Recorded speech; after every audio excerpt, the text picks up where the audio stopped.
Good evening, ladies and gentlemen, and welcome live inside the Winston-Salem Fairgrounds Arena. Twin City Thunderbirds hockey. Kendall Grayson with you as always. The PD IceCats, the opponent this weekend for the Thunderbirds as Twin City looks to win for the fourth time this season. The IceCats here on opening weekend. They won the Thunderbirds home opener, and then Twin City bounced back the very next night for its opening win of the season. The IceCats return to the Winston-Salem Fairgrounds Arena, and we're looking forward to these games this weekend. It is Superheroes Night tonight and Slapshot Night tomorrow night, the promotion for the game. Puck drops tonight at 7:35, and it'll be a 6:05 puck drop for tomorrow.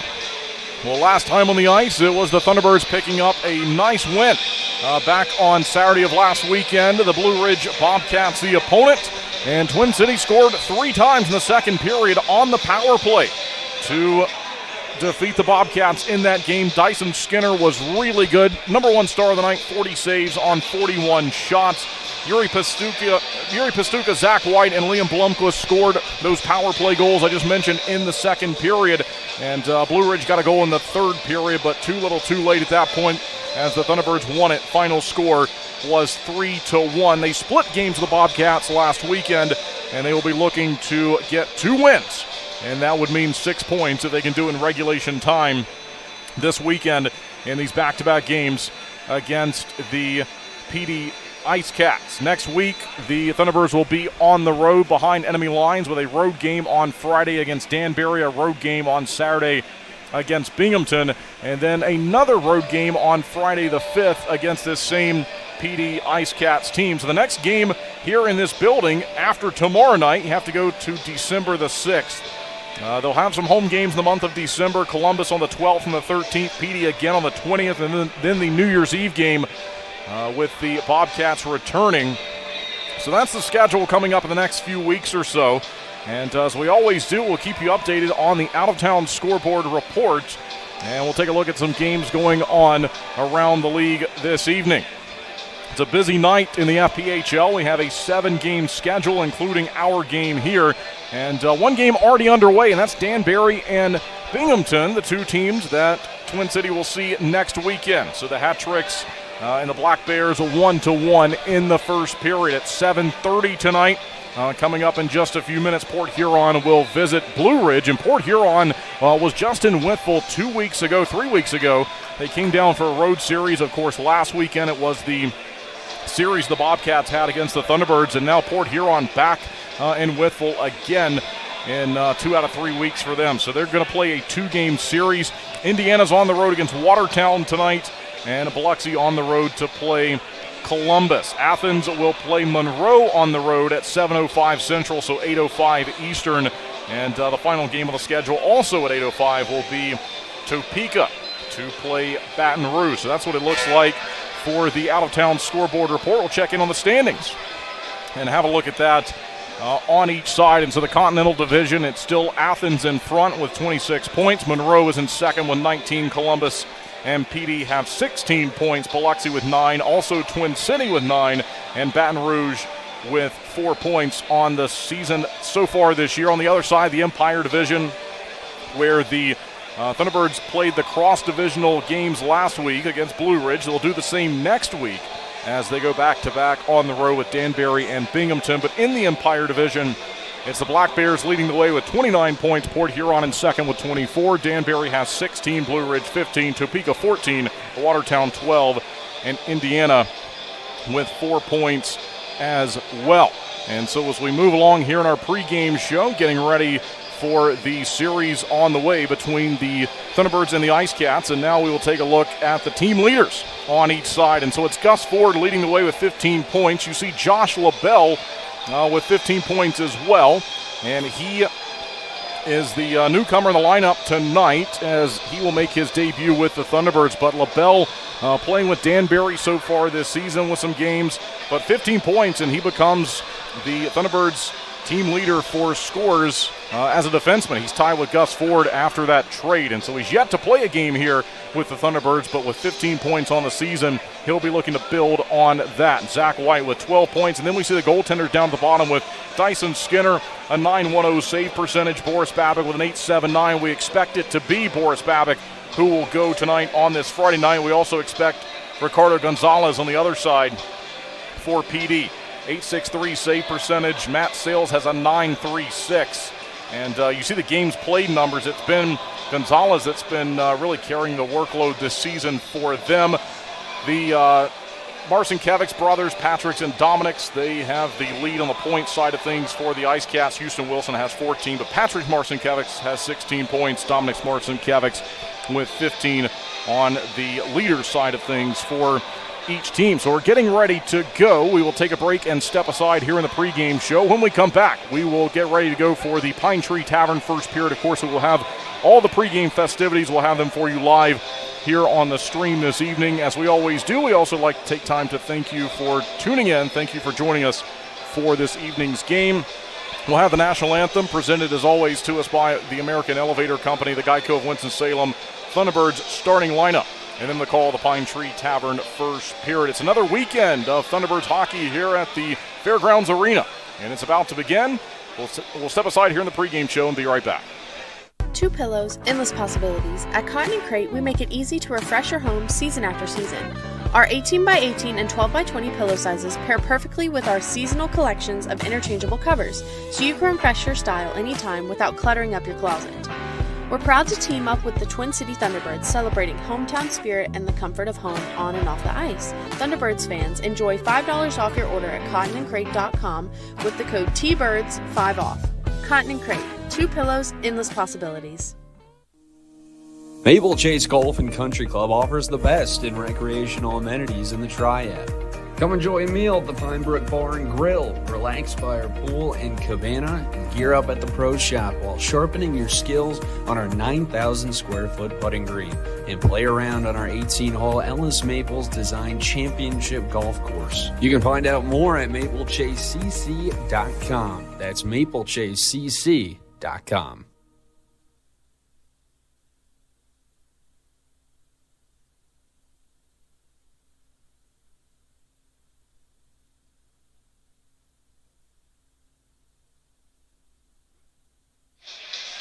And welcome back inside the Winston-Salem Fairgrounds Arena. Kendall Grayson with you as always, and thank you for tuning in as we move along during our pregame show. We'll have a look at the roster and take a look at what things look like for tonight's game. The only player not in the lineup that's on the roster and will not play tonight will be number 27, Luke Dobles, as he is serving the second game of a 2-game suspension, and so this will be the second and final game.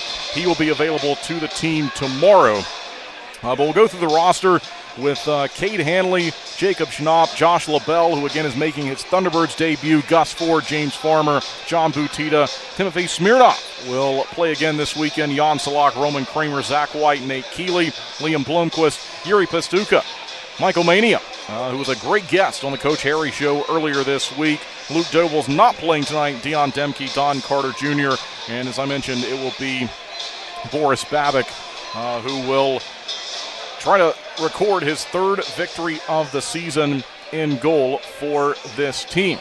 And so as we continue to move along here in the pregame show, that's what looks like there with the lines, and combinations really haven't changed very much going into this game compared to the last game of the week, other than a few players dropping off the roster, and we heard that from Coach Harry during the Coach Harry Show at Dave & Buster's, mentioning that Josh Slegers, Noah Hippolyte have come off the roster along with number 9, Sergei Sherbakov, and so now it's number 9, Josh LaBelle. LaBelle wearing number 9 for this team moving forward. And again, we do anticipate it's going to be Ricardo Gonzalez on the other side, the goaltending matchup against Boris Babic. But certainly looking forward to tonight's game. And, you know, the opening weekend, I think the fans that were here in the building, or if you were tuning in online, 2 really good contests between the 2 teams. And we saw one team go up by 2 goals in the first game, and that was Twin City. They didn't win the game. And then PD went up by 2 goals in the Saturday game, and they also didn't win the game. And so you just never know what you're going to have, and we'll see if we have that same type of play. But I thought 2 really good games between those 2 teams, and I think this is going to be sort of a new rivalry that builds over the course of the season. The IceCats are going for win number 6 tonight. The Thunderbirds looking for win number 4 in game number 11. The power play for the Thunderbirds, 8 of 48 so far this season, 16.7%. The penalty kill, 27 of 42. That's 64.3 as we take a look at the specialty teams breakdowns here in the game. 13 of 54, the power play for the IceCats. 41 of 45 on the penalty kill, so they've only allowed 4 penalty kill goals against them. 4 power play goals for the other side so far this year. The IceCats tied for 3rd in the division. The Continental Division, tied for 5th for the Thunderbirds, and they are 11th in the league standings, and they tie for 5th for the IceCats. So that's how things break down as we continue the pregame show here before tonight's game. We remind you that, again, tomorrow night, these 2 teams right back here. It's a 6:05 puck drop, and you can get your tickets online right now. You can find them at WSFairgrounds.com, Ticketmaster.com, or by calling the Winston-Salem Fairgrounds Arena box office at 336-727-2236. And so that's the ticket information for tomorrow night. If you'd like to come out and join us here at the Winston-Salem Fairgrounds Arena, and we hope that you will.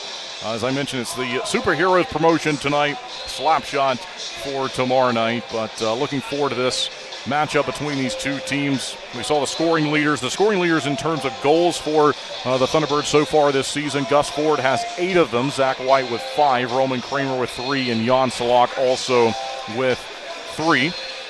And we can now tell you that will be Ricardo Gonzalez who will begin the game in net for PD. We hear the cheers for Coach Harry and his staff as they step out onto the ice. They will make their way to the home bench, which from my side of the press box is directly across from the home bench here in this facility. And we see Coach Harry and the support staff out there now.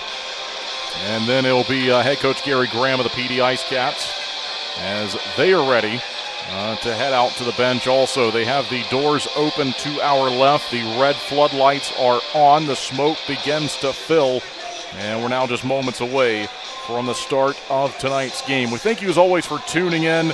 And we'll get things underway here shortly. They're going to have a special announcement later on tonight as we give you a tease for that. And, of course, that has to do with the secondary logo voting that was going on earlier this week. I know that a lot of fans participated in that. I think around 1,500 votes ended up coming in for that. So that's going to be later on. So we're looking forward to that. And now the officials will hit the ice. So we're moments away. And looking forward to tonight's game.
Thunderbirds hit the ice on this Friday night, and it's now time for the Geico of Winston-Salem starting lineup.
And there we have it, the Geico of Winston-Salem starting lineup. It's the defensive pairing of Josh LaBelle and James Farmer. At Ford, Gus Ford, Roman Kramer, Zach White, Boris Babick, and net as they now announce the youth starters of the game.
And with that, we are ready for another weekend of Thunderbirds hockey.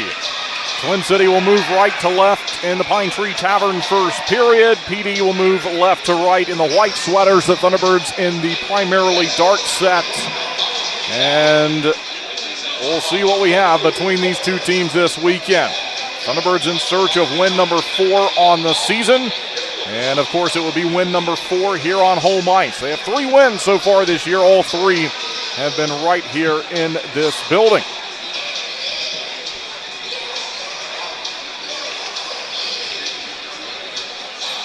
"20 minutes on the board and nearly ready to go."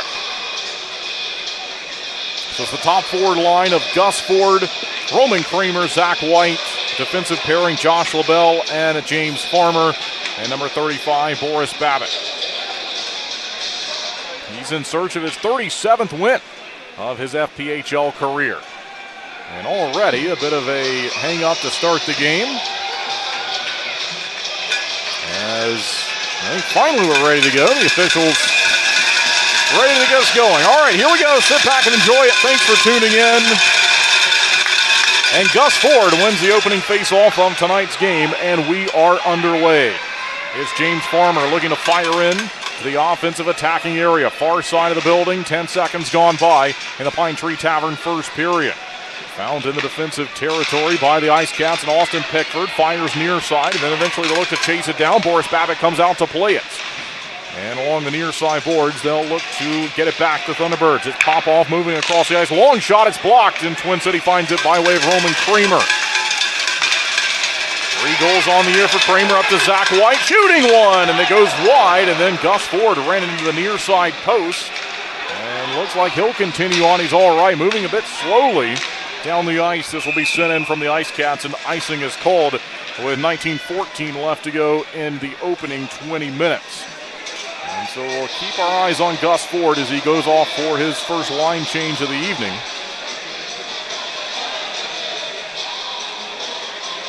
Offensive zone face-off to our left. And it's the centerman, Jan Salak, to take it. Salak readies in the far side circle. They don't drop it yet. And down it goes, and we're back playing. 3 goals on the year for Salak so far. Don Carter holds the blue line, fires off the back end, looks to move it down low in the zone, back behind the goal, now to the near side. Found there by PD. They look to lift it out with Lord. That's Trevor Lord of Hamilton, Ontario. They give it away to Michael Mania, slides it across, and it's found here by Salak, holding on to it. Pestuka, they zip it around up top, long shot to a screen, rebounds here, they're looking for it, and it goes to the far side, and eventually found by the IceCats. 2 shots on goal so far in the game for the Thunderbirds. Off a turnover, here they are. They'll fire one wide of the goal. Timothy Smirnov. Smirnov goes high with a pass, and it's back down low, just out of the reach of Jan Salak. 90 seconds gone by in the contest. PD will find it. They'll move it all the way down the ice, and the netminder for tonight, Boris Babbitt, will play it up to Jacob Schnapp at center. Goes back into the defensive end. Let's go Thunderbirds, the chant here at the Fairgrounds. It's Babbitt indirectly off the boards, nearly a giveaway. Found, though, by PD, and then high in the zone, stolen away by Don Carter. Moves it to the captain, John Butita. Butita up the left wing, back he goes. And then they throw it in front of the goal. And that one is dealt with accordingly. That was Nate Keeley that fired that shot. We have 18:01 left to go in our opening period. The Pine Tree Tavern first period. Shots on goal. It's 3-0. For Twin City so far tonight in the matchup. Here's Nate Keeley. And wins his faceoff up top to Cade Hanley. Hanley swats at it and tries to move it further. Far side corner for Keeley. Keeley bumped from behind by Razulov, and then play to the near side for the IceCats to break it out. And it's Timur Razulov again. He'll shoot it forward, back behind the goal of Boris Babbitt. IceCats to it, up top they go. Shernick, a long shot, and a save made by Boris Babbitt. And so that's the first shot of the night for the PD IceCats as they hold a 1-1 record in this early season series. Just 2 games played earlier this year between these 2 opponents on opening weekend back in October. As I mentioned, they will see a lot of each other coming up, though, home-and-home series on the 5th and 6th of December. Also a home-and-home series on the 19th and 20th. Back behind the goal from the face-off. It's found here by the Thunderbirds. They look to chip it out. And the IceCats have stolen it. Right back, though, for Josh LaBelle to play the puck for the first time in his Twin City career.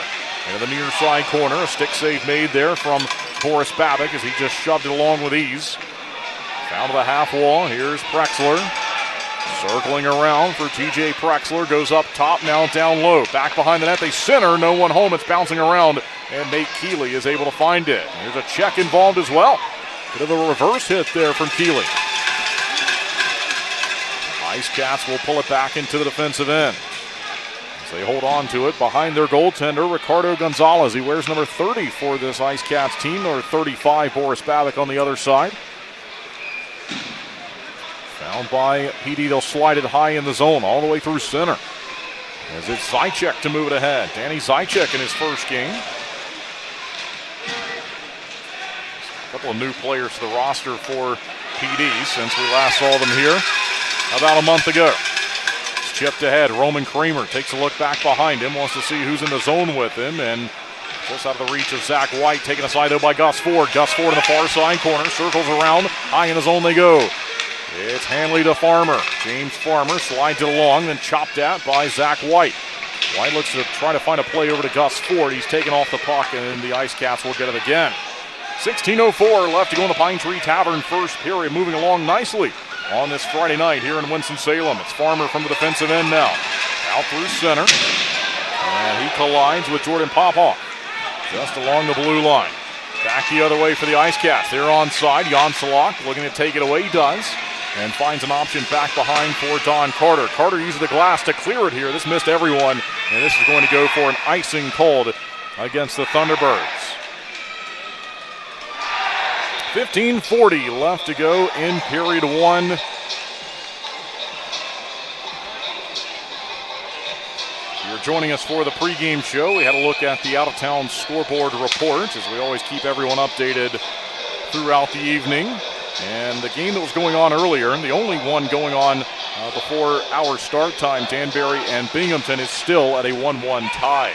We're back with the IceCats possessing the puck. They'll shoot one well wide of the goal and up and out. That one went off the protective netting to our right, and that'll send us to another stoppage in the game.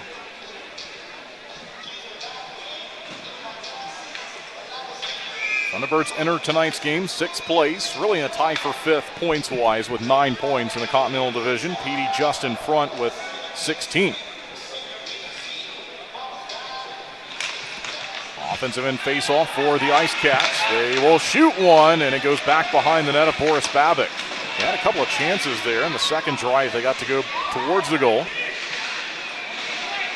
They'll battle forward to the near side corner, back behind the net. Here's Don Carter, stick handling. Now across the zone, Yuri Pastuka looks to play it ahead. Goes back by him, found again by Don Carter Jr. Near side, crashing in, trying to make the play is Timothy Smirnoff.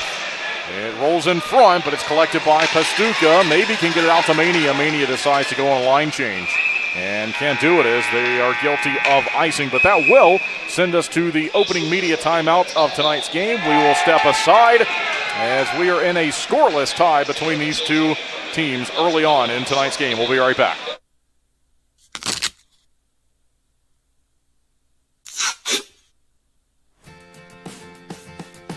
What are you doing, bub? Just fixing my chair. You should call Contract Business Solutions. Good idea. I'll give them a call.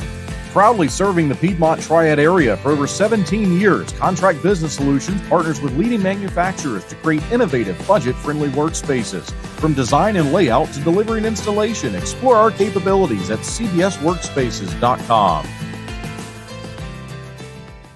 Two pillows, endless possibilities. At Cotton & Crate, we make it easy to refresh your home season after season. Our 18x18 and 12x20 pillow sizes pair perfectly with our seasonal collections of interchangeable covers, so you can refresh your style anytime without cluttering up your closet. We're proud to team up with the Twin City Thunderbirds, celebrating hometown spirit and the comfort of home on and off the ice. Thunderbirds fans, enjoy $5 off your order at cottonandcrate.com with the code TBIRDS5OFF. Cotton & Crate, two pillows, endless possibilities.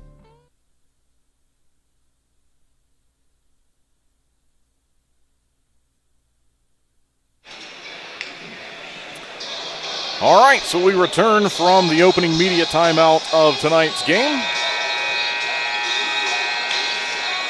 Twin City Thunderbirds hockey. Like to say hello to everyone listening in on the radio home for the Thunderbirds, WTOB. Shots on goal even at 3. No score on the board. It's been all 5-on-5, even strength so far. And from the far side face-off circle, this will be gathered back behind the net by the IceCats in the attacking area. TJ Prexler. They'll swing it up top eventually. Here's Miguel Diaz shooting through a screen, and it's caught by Boris Babic. Not sure how he saw that one, but a good save made by him. I think he had some words for Nick Gullo, who was standing right in the blue paint. That's the 4th shot of the game for the IceCats.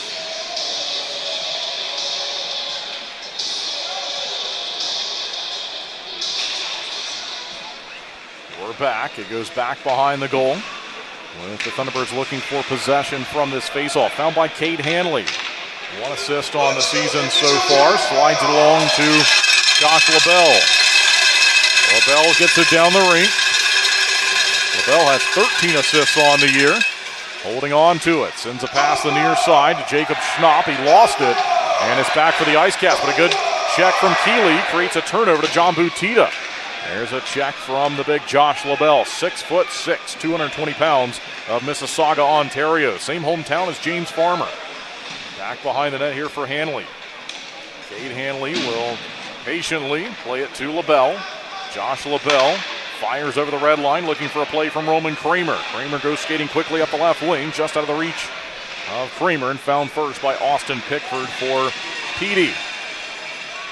Back in the corner. This time it's Zach White to play the puck. Across he goes. Up top, here we go. A shot towards the goal is blocked. And the Thunderbirds go looking for it again. Farmer will hold the line. In front, one-timer, and it's shut down. I think on the far side there, Gonzalez may have got a piece of it. Maybe just hit the side of the net. A lot of nice play from the Thunderbirds working here in the attacking territory. Roman Kramer. They send it wide to the goal. Near side now for James Farmer. Farmer high in the zone, plays to Gus Ford. Good tight turn there by Ford. Steps up, gave it to White, got it back. In front of the goal he goes, and he couldn't shoot it. Had some pressure back behind him. Found by PD. Now they've got room to move it out, and high in the air. This will go over the icing line, but no icing. So we continue on. They waved that one off at the very last moment. Shots on goal, 6-4, favoring the visitors. Under 13 minutes left to go in the Pine Tree Tavern first period. Good check applied there across the rink. Michael Mania trying to hunt down the puck. Nearly too many men there on that change for the IceCats, but they get away with it. As Razilov eventually will find it, nearly turned over, and then they do have it. So it's Salak to Farmer, and then they play it up to Mania from Timofey Smirnov. This one hits the linesman. That works out for the Thunderbirds. Right back the other way, though. And then back and forth. A brief turnover made by the IceCats. They'll look to hold on to it here with Konstantin Chernik. He fires down low. Boris Babic plays it back behind the net. Josh LaBelle looks for an option, gave it away, but then he got it again. Trying to snap it up the rink, far side of the building, just out of the reach of Jan Salak. 12:05 left to go in period 1. Here's LaBelle with it. Onside, Schnapp, he fires one, it was blocked. Back behind the goal line, they go to work, they throw it in front of the goal. Schnapp centers, no one home, looking for Yuri Pestuka to help him out. Possession is grabbed by Dominik Marcinkiewicz. Marcinkiewicz fell down just in front of Don Carter. Now the puck's underneath him. Slides it with the hand. Played by Pestuka. Out towards the neutral zone. Back the other way. Behind the goal for Boris Babic. So he gives it to Josh LaBelle, and LaBelle starts to calm things down with 11.5 to play in the first period. We are scoreless, with the Thunderbirds looking for their 4th victory of the year, and the IceCats going for win number 6. Back on side for the good guys. We'll see if they can find possession as the IceCats have it again. It's Hanley. Swings a pass to Dion Demke. Demke shoots it ahead. It's blocked, though, by TJ Prexler at center. Thunderbirds drop it onside. Jacob Schnapp gets a line change in as he's replaced on the ice. Zach White looking for him. John Butita out there. They slide it along. Now it's White, or Keeley rather, to put it high in the air as he wants Zach White to chase after it near side corner. Keeley's number 21 counterpart, Nick McGill-Diaz, played it first. And the IceCats will get it again. Turnover in front. White fires in from point-blank range. A save made, and it's cleared out to center. And what a disaster that almost was for the IceCats. Thunderbirds almost able to take advantage of that opportunity. Hops across the rink, and they settle it down from the top of the far side circle. Moved out through the neutral zone. 10:23 left to go in the Pine Tree Tavern first period. That should be the 5th shot of the night on the board for the Thunderbirds, still showing as 4. And so we have to go by that. IceCats find it, they clear it, and they ice it. And so Kate Hanley goes back to find this one. They toss it to the linesman. And the Thunderbirds will have an offensive end face-off on the way. The official chiropractor of the Twin City Thunderbirds is Dr. Dirk Willard with Total Health Chiropractic. If you're hurt, call Dr. Dirk at 336-705-5537. And the website is youhurtcalldrdirk.com. We're back with the IceCats finding it, far side of the building. Now they'll throw it out to the logo at center. It's picked off by Jan Salak as he looks to play it ahead. Halfway gone in the Pine Tree Tavern first period. No score between these two teams. Back behind the goal, played by Ricardo Gonzalez. Far side, it's kicked at, and we'll see if the Thunderbirds can get it again. They can, off the backhand play by Farmer. James Farmer lifts it down behind the goal. And now the Thunderbirds go swarming to the puck behind the goal line. Gonzalez looks on over the left shoulder, wears a white bucket. And he's turning his head, now near side as he sees the play converge towards the near side post, but it's still back along the end wall. And they'll kick it free. IceCats have room to play it now. Still good pressure, though, from Twin City, attempting to create a turnover. Here's Lord, gave it away. There's that turnover. And Salak with a pass off the backhand, tried to glide it to Michael Mania, and just couldn't get it to him. So the IceCats will take it away. They shoot one well all the way around the zone, and now changes happening each way. So it's a full 5-player line change, and this will be played ahead by Timothy Smirnov, the defender, wearing number 15 for Twin City. Dominic Marcinkiewicz skates it out in front of his net. Now it curls back behind the goal. 8:42 left to go in the first period. No score on the board. IceCats onside. They'll look to shoot off the backhand, a soft one, and that one went fluttering wide of the net. Here's Timothy Smirnov carrying the puck onside. Looks to move around defender. In the corner. Back across Jacob Schnapp. Back across again. This time Butita looking for it. John Butita, the captain. In career game 293 tonight. Petey will turn. They slide along to Wilson. Houston Wilson nearly gave it away to Keeley and Butita. Butita making a line change. 8 minutes to play in the first period. No score tonight. These two teams right back here tomorrow. 6:05, the time of the puck drop. And around the zone. Kramer looking for it. Couldn't get there, though. And Don Carter locates it. He'll throw it off the glass. Zach White nearly got around the defense. It would have been a 1-on-0 from the blue line in. Back it goes to Don Carter Jr., California native. In career game 129 this evening. Kramer a long pass. It misses White. And taken aside by the IceCats in from center. They'll step onside. They'll drive it towards the goal. It's blocked, though. Stayed along the ice as the Thunderbirds got in the way of it. Back behind the net. They center again. No one there. Roman Kramer's there, though. And he shoots it along looking for Gus Ford. Ford just missed the pass there at center. And that will take us to a media timeout. We have 7:08 left to go in the Pine Tree Tavern first period. No score. We'll be right back. Best electricians, plumbers, and heating and cooling technicians to bring convenience and unbeatable value to our customers. Life can be hectic. What better way to simplify than to have one company you trust to take care of all of your home's repair needs? Since 1972, integrity and customer satisfaction have been at the heart of everything we do. We are proud to have built a name our neighbors trust, one that provides peace of mind and a service that can be relied on, today, tomorrow, and for years to come. Thank you for trusting Gwynn Services with your home. We are proud to stand behind the work we do every single day to serve our friends and neighbors here in North Carolina. We are Gwynn Services. One call does it all.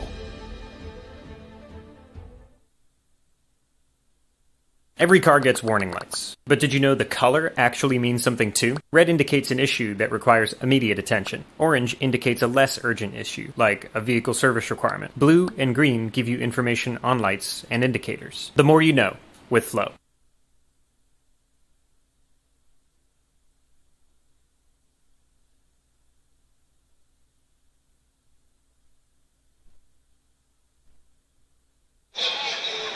Welcome back inside the Winston-Salem Fairgrounds Arena. Twin City Thunderbirds hockey. 7:08 left to go in the Pine Tree Tavern first period. We are scoreless. And shots on net favoring the visitors at 7-4. Gus Ford in the face-off circle. Goes back behind to the bottom of the circle. And fouled by defender Timothy Smirnov. He flips it high in the air. Goes by Jordan Popov. And down the rink. Collected by the IceCats in the defensive end. Here's a turnover. Dion Demke has found it. In front they go with a tip and a save made at the top of the goal mouth by Ricardo Gonzalez. Nice little play there from the Thunderbirds to get it out in front of the goal and try to make something good happen. They got a shot on net, which is never a bad thing.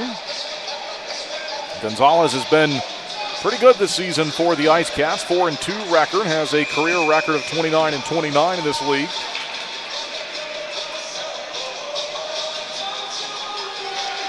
Face off to the left circle.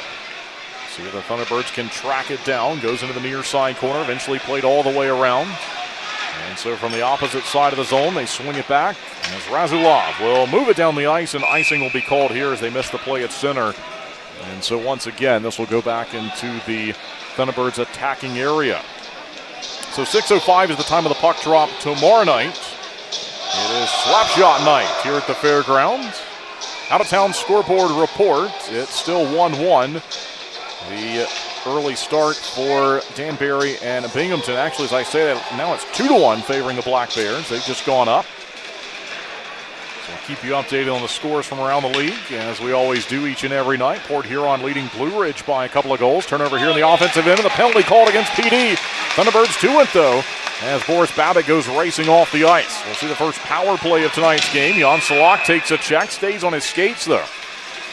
And we will have a power play on the way. And the last time the Thunderbirds had power plays here on home ice, back on Saturday night, 3 goals in the second period, really used the power play to their advantage in that game.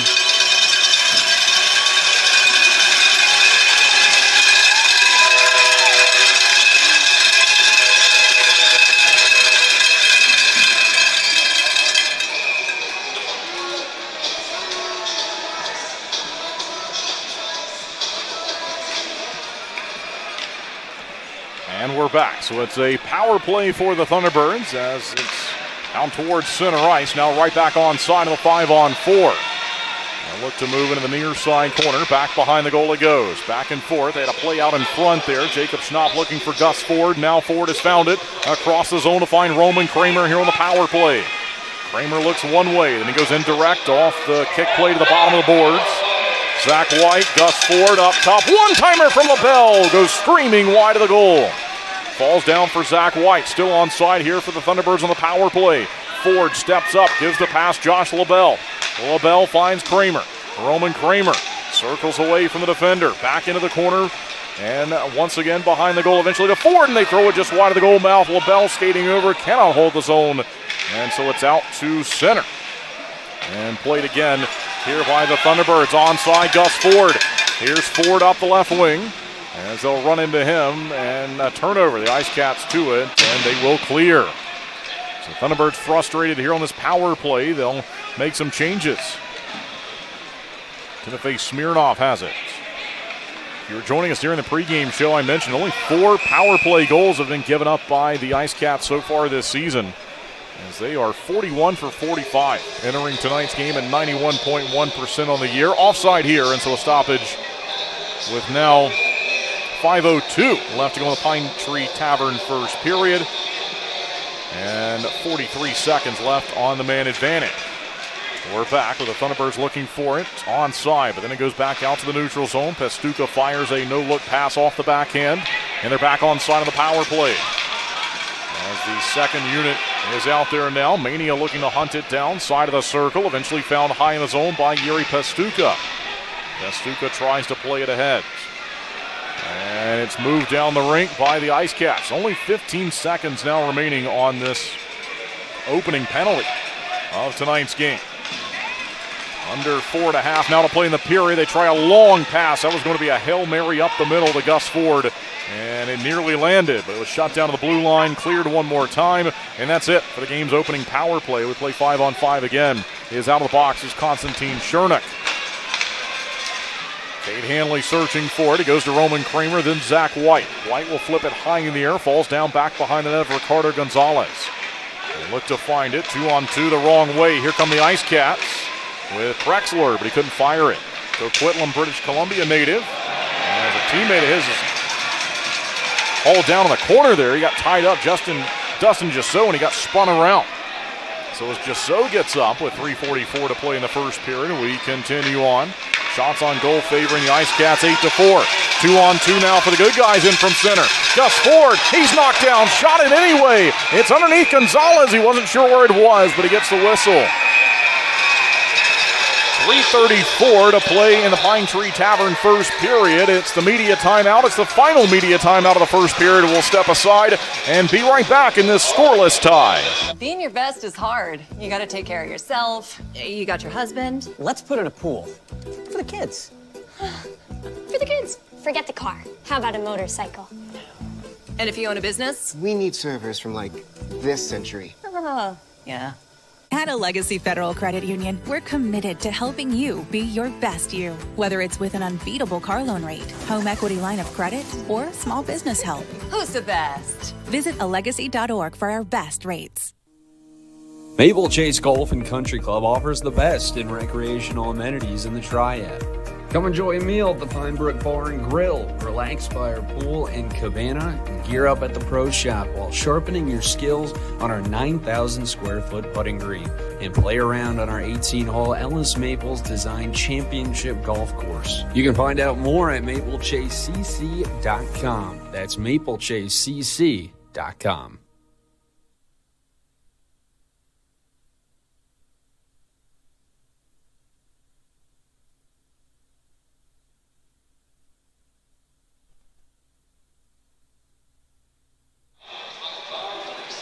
Three minutes and 34 seconds remaining in the Pine Tree Tavern first period. No score between the Thunderbirds and the IceCats. Gus Ford with 8 goals, 7 assists on the season, 170 goals in his career in the FPHL. He steps up to the face-off circle right now. It's one away from him. And so this will allow the IceCats some room to play the puck across the rink. And then it's back to the possession of Gonzalez. And he gives it a squeeze and takes us to another stoppage here in tonight's game. Port Huron still leading Blue Ridge by 2 goals. No score with Indiana and Watertown. 2-1 the lead for Columbus over Biloxi. On the out-of-town scoreboard report. Offensive end face-off for the Thunderbirds. Rolls away from them. And so it's collected and played by PD. Look to be offside there with Wilson. They shoot one. It's blocked and falls down towards the far side corner. Josh LaBelle steps in and gives it along to Zach White.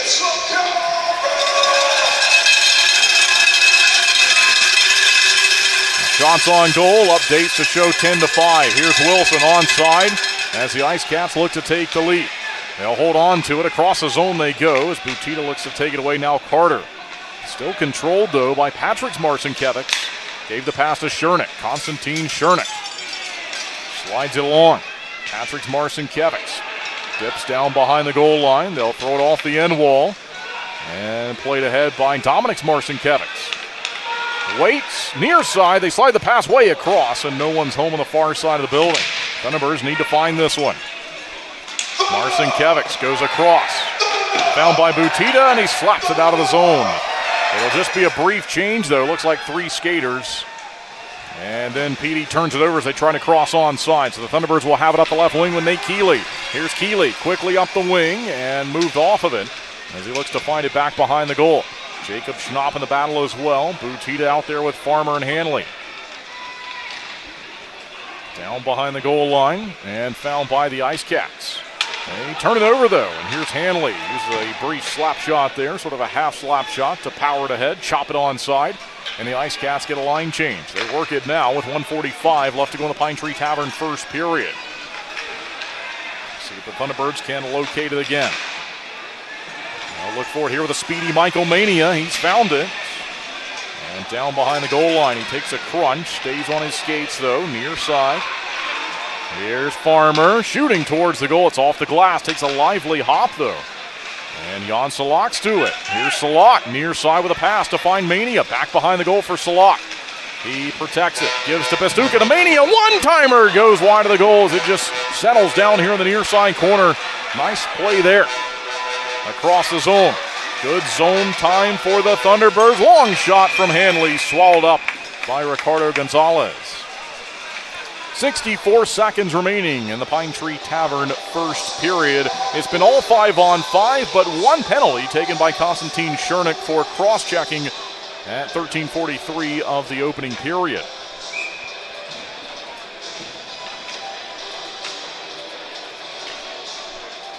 And they have the shots on goal. It's 13-5. I think maybe they'll adjust those in the break. So it looks like the Thunderbirds should have a couple more shots here. We got one to go in the first period. Onside for the IceCats and on goal, and an easy save from that range for Boris Babbitt. That brings us to a stoppage. Coming up in the first intermission break, we'll have a listen to part one of a two-part interview that we've chopped up for you for each intermission break from the Coach Harry Show earlier this week. Special guest was Michael Mania, as we had him on the show on Tuesday night at Dave & Buster's. We hope you enjoy that. And that'll be the intermission programming in the first intermission break. And Patrick Marcinkiewicz threw his stick down there. Not sure he meant to do that, but he was laying there for a minute. And now we're back going as he got booted out of the face-off dot. Long shot again. Babbitt gave up a rebound this time. They center, and Ford goes looking for it. Found by the Thunderbirds. Maybe a 3-on-2. It'll be a 3-on-3 at worst as they cross over the blue line. They swing it down low across the rink. Nearly turned over, but the IceCats will have possession. 33 to play in the period. Patrick's Marcinkiewicz had it stripped away from him. Dominic's Marcinkiewicz and Patrick's Marcinkiewicz out of Latvia. And a long shot there from Patrick's. Is batted down, they center. Babbitt looking for it, still free, not covered. Look out, he's got it and he covers it. And so Boris Babbitt was able to put a left pad on that one, and that will bring us to perhaps the final stoppage of the Pine Tree Tavern first period.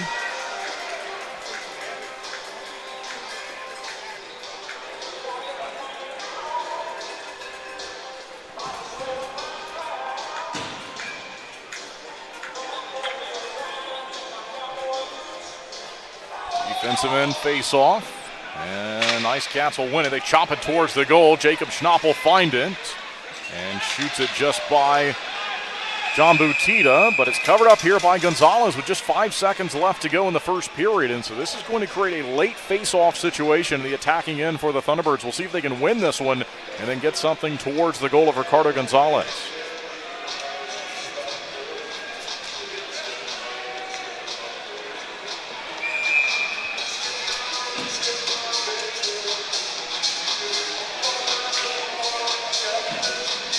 Here we go. Gus Ford readies. They have to tell Roman Kramer to stay put for now. Puck hits the ice. They battle for it. Zach White looking for it here at the horn, and they will not find it.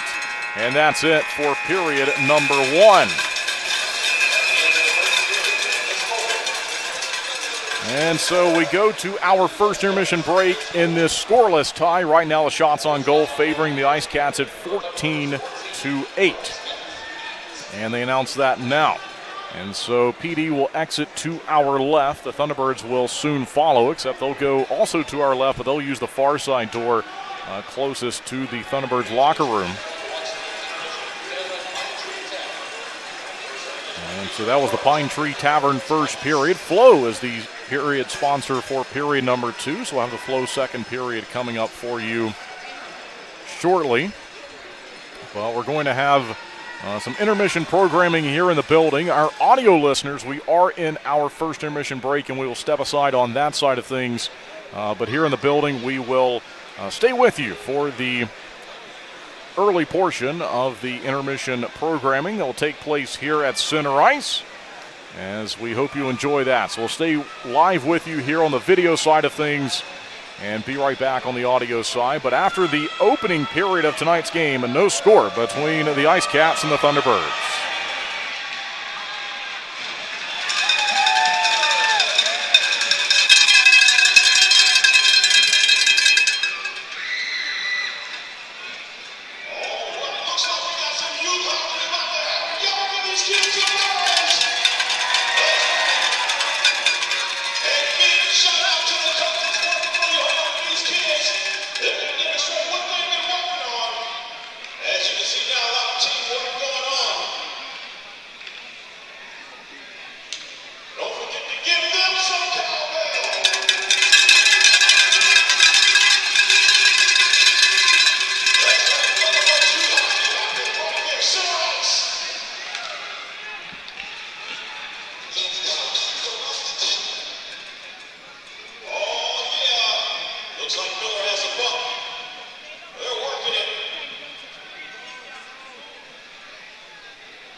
Hello, everyone. Welcome back to the Coach Harry Show. Thank you.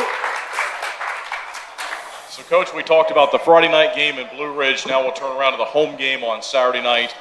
We were just talking here off the air, but the whole game, I think, had a much different feel to it the next night. There's no scoring in the first period. No penalties were called in the first period. And in the second period, you get on the power play 3 times. There was the minor penalty, then the major penalty that you scored twice on. But you look at the score sheet at the end of the night, all the damage is done on the scoreboard there in the second period. You win the game. Certainly wasn't over at that point. There was a lot of good hockey that you guys played there in the third and had the empty net at the end that you had to deal with for a full 2 minutes, I think it was. But a much different game and a much different result there on Saturday night. Well, I just like the way we responded. I don't know if I want to say I challenged the guys, but I think they just we're finding our way. We're trying to put this together, and it's like a puzzle. Sometimes you put a piece in, you think, and you try to jam it in, and it just doesn't work. And so we're trying to put this puzzle together right now, and just some nights it just seems like the puzzle fit, the pieces fit really nice, and other nights it doesn't fit. And that night there, I just like. I like the way we're on the bench. I like the way, just in the dressing room before the game. When you walk in, you can tell where the mood was, and I just kind of had a good feeling. And as I said, we came out, and I liked the first period. I knew it was going to be a good game. They came in. They had a little bit of swagger. They thought, They had their feathers out that night there after beating us the night before. So I think they, as I said, the way we responded in the first period, it was a great hockey game. I think both teams played well, but I just like the way we handled things, the way we played together. We had some opportunities. Defensively, I thought we played pretty well. So at the end of the first period, I was very happy that we got out of that period not down 2-0 like we have been, but just the way we responded. So second period, Yuri scores on the power play. You get the goal from Whitey and Liam Blomqvist. Again, the power play has certainly had its ups and downs so far this season, but it was really nice from my perspective to see them score. I'm sure it was nice for you. Have you been changing anything, or has it just been all of a sudden it's working a little bit more? Well, I think the guys figure it out, and we've changed some things up. I think Mikey's been on both power plays. We've had Schnappy was out on Friday, and then he's in Saturday. So we had Yuri at the top, then we had Carter at the top.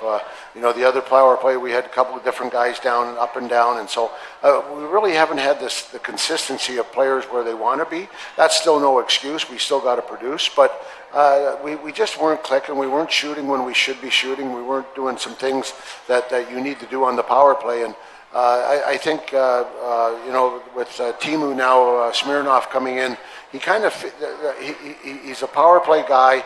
He sees the ice. He's got great vision, and now he's playing with the two checks, and I'm not sure who else right now, but just the way they click a little bit, and he's a heads up guy, and I just like the way they're starting to move and gel together. So no, it was great. Whenever you score 3 power play goals in a game, it's really nice, and as I said, I was glad that it got going, and that'll give us a lot of confidence.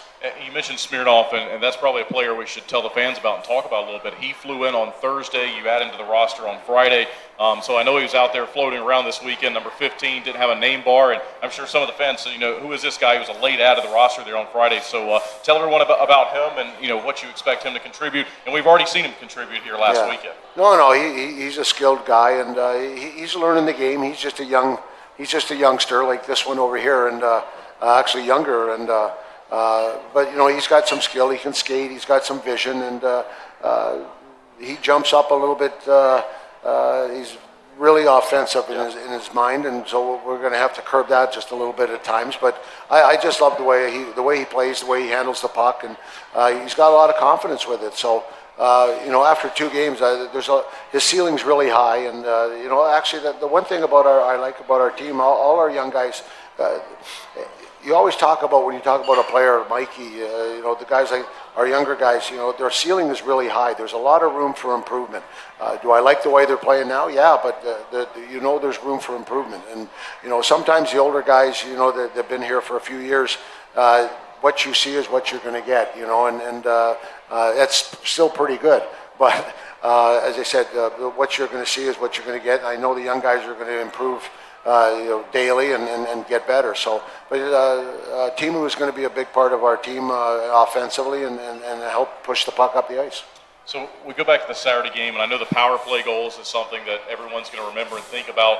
I'll also think about how well Dyson Skinner played in goal for you. I thought that was, I said on the air, maybe the best goaltending performance of either of the 2 that we've had this season. Boris has had some good efforts as well, but I just thought he was completely in control of that game, made 40 saves, and obviously it was a huge piece why you won. Well, the one thing that was disappointing on Friday night, and to come to his defense, I think, the guys let Boris down a little bit there. We didn't help him out, and and that I even mentioned that in the room. Like you got to help him out there, like with the penalties that we got, undisciplined penalties, and that doesn't help the goalie. And I still thought Boris had a good game. I know he'd like maybe have that one back, but I still thought he had a good game on Friday, and that's no consolation to a goalie. But I even said that in the room that we kind of left him out, out to dry. But to get back to Saturday night, Skins. I think that's the first game I've seen him play this year that he looked comfortable. I don't know. I think I'm not sure actually how many games he's played now, maybe 4, I think. And he just hasn't looked as comfortable as he did last year when he was here. The effort was there, but he didn't look comfortable. And I'm not a goalie guy. I look at the way is in the net, and the other night there, and I even told him on Monday, I just said, you just look like you're back to yourself, you're more calm, the way he stopped the puck and did things like that. So, and that's the way he played last year. He came in there and really jumped right off the bat and played like that. So maybe that's why we lost him so fast, but he did a great job. And as I said, so far we've had great goaltending. I can't complain about the goaltending. We've done a good job. As I said, unfortunately Friday night for Boris, we left him out to hang out to dry a little bit. But Saturday night, no, Skins played just a solid game, and that's what we expect out of him. It's not like I think we expect that every game out of him. And so far we've got, as I said, I know he's turned the ship around, and I think he feels better, which is great. Mikey, the last couple of weeks you've been able to celebrate a win on home ice on Saturday night with the fans. I know you're new to the lineup this season and still getting to know everyone, and it's got to be nice to be able to celebrate those wins. And what's your experience been so far playing home games in front of these fans? I mean, at school we didn't really have that many fans, so coming out here, I remember telling my first game I came out here, it was more fans during the pregame than my actual games, and I was like, holy shit, it's something different. But no, it's amazing going around after tapping the glass and everything, and we get a lot of support from fans and boosters and stuff, and to win in front of them and stuff is really good to give back. But it's an amazing atmosphere and everything behind us. Love it. Coach, before we move on, and we're going to get some fan questions, get to know Mikey a little bit better in the next segment, but before we move on, and we'll talk about the games coming up this next weekend as well, any last thoughts on Saturday night on the games this past week? Well, we're building the house. That's the best way I can reference about a team coming together. We're building the house, and we're starting to get the foundation going here a little bit. Saturday, I still think we could have played better in the third. And with that, saying that, it was still pretty good. But the guy behind the bench with the tie on sometimes wants things to be perfect, and if you don't want that, then shame on me. But as I said, I still think we're learning how to finish games off the way we should finish off, and that's the process. That's a process. You have to learn how to win as a team. You have to know not just win. We've won a few games, but we've won big most of the time.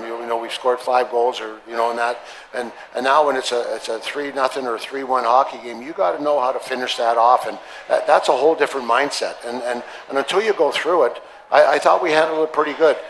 Was it the way I wanted it to be all the time? No, but as I said, it's getting better. You look at our team the last couple of years here.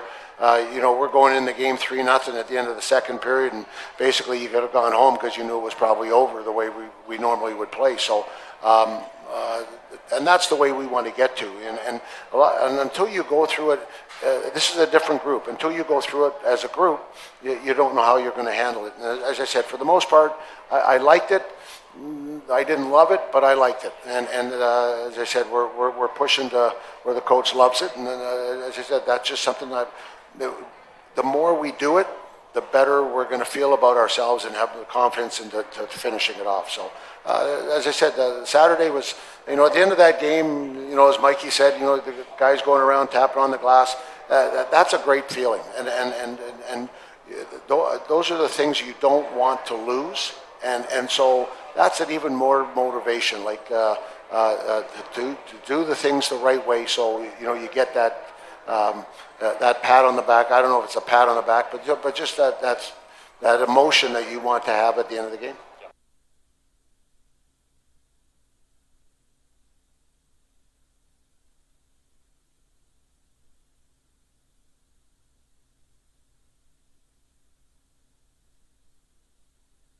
Looking to buy, sell, or invest in real estate around Winston-Salem and the Triad? Meet Jennifer Sapp, your trusted local realtor. With nearly 30 years of deep experience, Jennifer specializes in everything from historic homes and remodels to investment properties, college town housing, and short sales. She's known for honesty, integrity, and making the process as stress-free as possible. Ready to make your move? Call 336-782-3148 or visit jensapprealty.com today.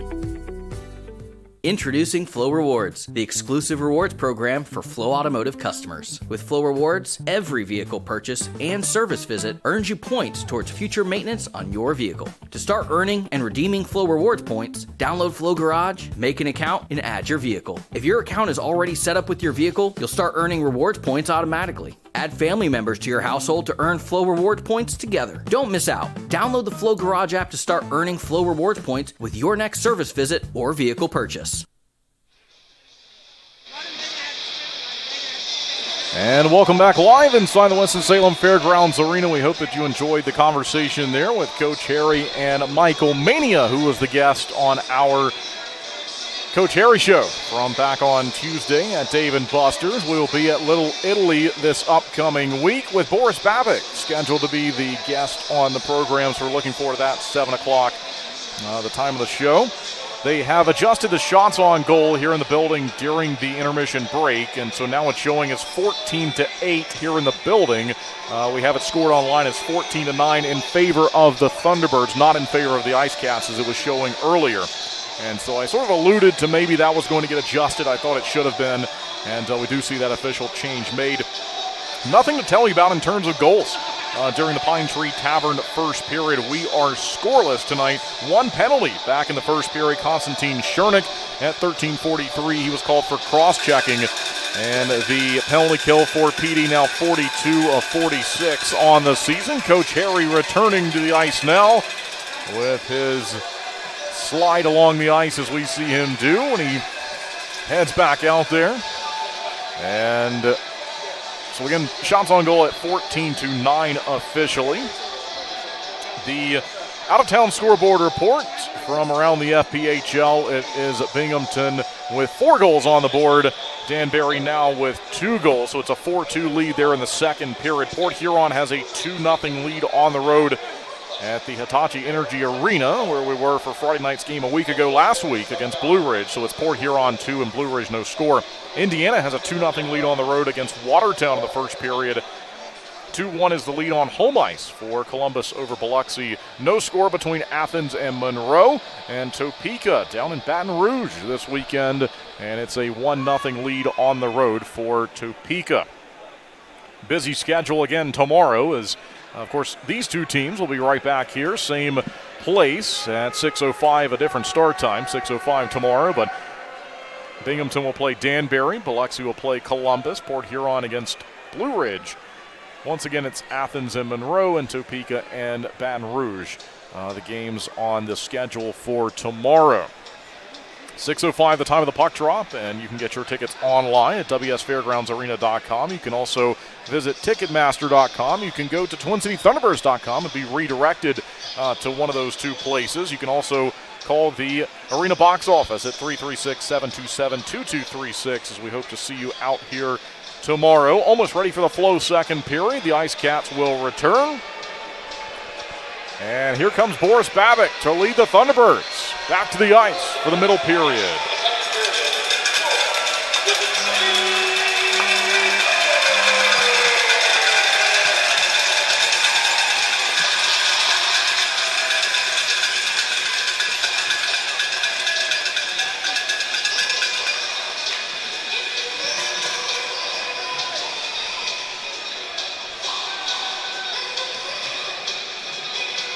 And so as the two teams return, as they always do, they change ends of the building. We now see the Thunderbirds attacking left to right, and the IceCats, they will move right to left in our Flow second period.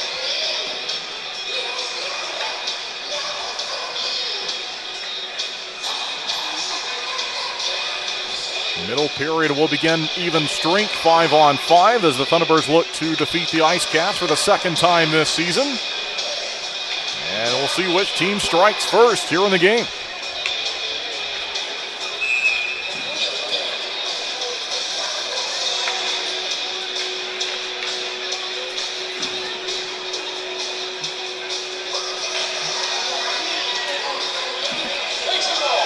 All right, here's the puck drop to get us going for the second period. Gus Ford to take it for the Thunderbirds, and we are back underway again.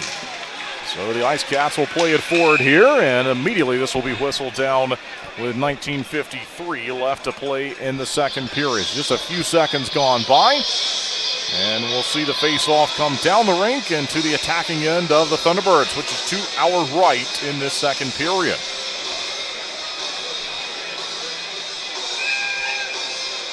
Gus Ford still out there with Roman Kramer and Zach White, the top forward line. And it is Ford to move it to Kramer and then back to LaBelle. LaBelle fires around the boards, and the IceCats will take it away in the far side corner. Thunderbirds back to it quickly, though. We'll see if they can get on the board for the first time tonight. Move down the rink. Here's Jasot. He fires one wide of the glove hand of Boris Babbitt as he stepped over the blue line. Long pass, and this one's redirected wide of the goal. And so Ford finds it. Gus Ford slides it across to Zach White, hits him in the skates, and then he played it offside. Wasn't sure that it was going to be offside, and he played it, and that's the reason for the stoppage. Slap shot night is the promotion here tomorrow night. 6:05 the time of the puck drop. I mentioned that top line. Gus Ford has 8 goals on the year. Zach White with 5. Roman Kramer with 3. And they have changed lines now, so it's now Mania, Pastuca, and Salak out there for the Thunderbirds. Onside for the IceCats. They fire one towards the goal, and they couldn't get that one to go as it was blocked with a stick, getting back and affecting the shot towards the goal. Here's Salak in from center. 4-on-3 as they cross. They look to throw it in front of the goal. As calling for it was Timofey Smirnov. So this chance goes away. It's now Philadelphia, Pennsylvania native Houston Wilson to play it. Steps over the line, gives to Marcinkiewicz. That's Dominik's Marcinkiewicz. Across they go in on goal. Then Babbitt made a save and he fell down and found it behind him. So nearly trouble there for the goaltender, but everything's all right. He stands back up, hands the puck to the linesman.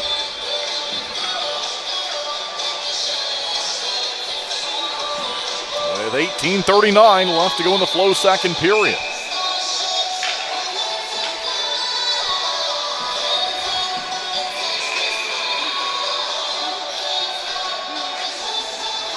Looks like the puck slipped out of the hands of the linesman, so we'll do it again here.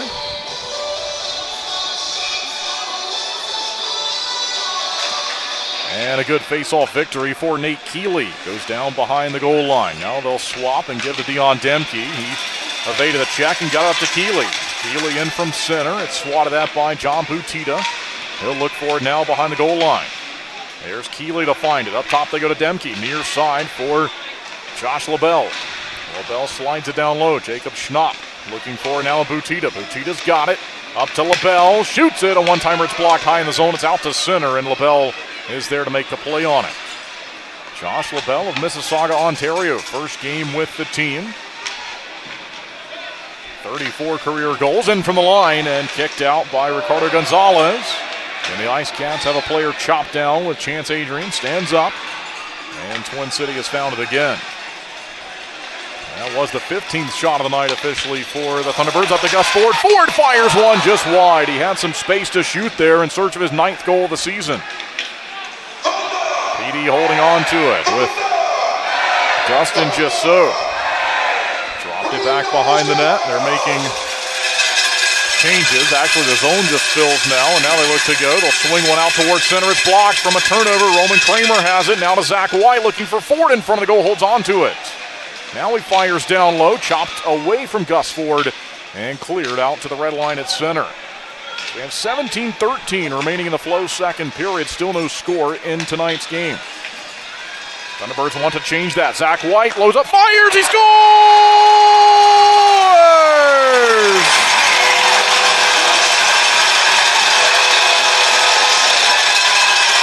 Zach White has scored for the 6th time this season. It's 1-0. Twin City strikes first tonight.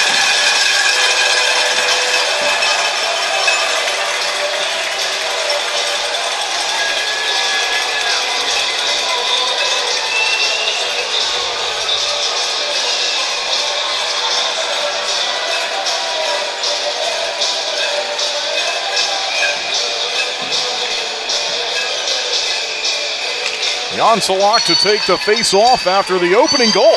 of tonight's game. The Thunderbirds have it. And we'll pause and let you listen to the announcement if we have time to do so. Thunderbirds back on side quickly. They had a play out in front to Michael Mania. Just went away from him. So here we go. Onside the other way. Wilson, a long shot. And that's batted down. Goes into the corner.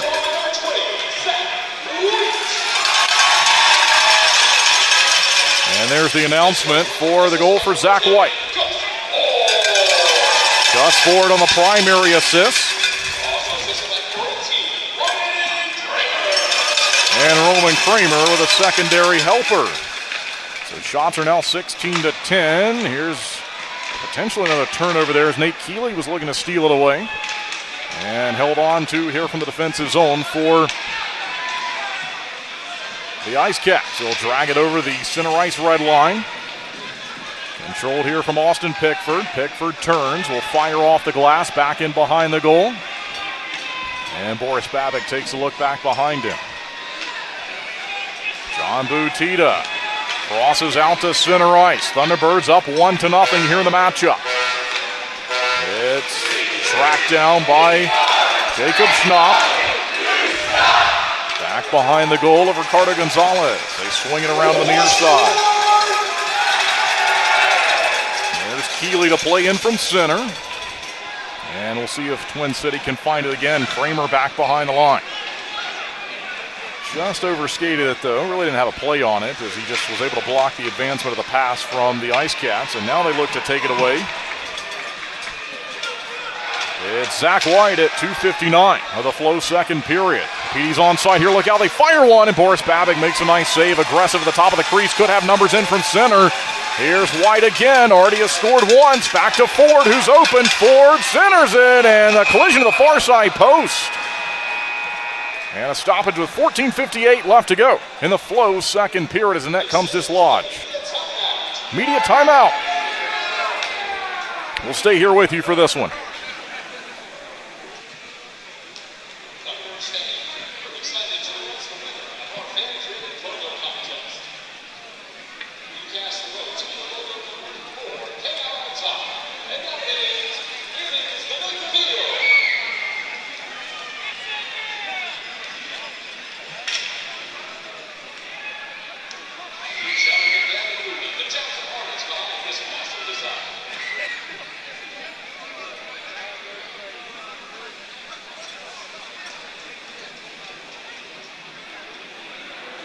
And so here in the building, they have unveiled the secondary logo that has been chosen by the fans that will be used moving forward. They make that announcement during the media timeout, the first one here of the second period.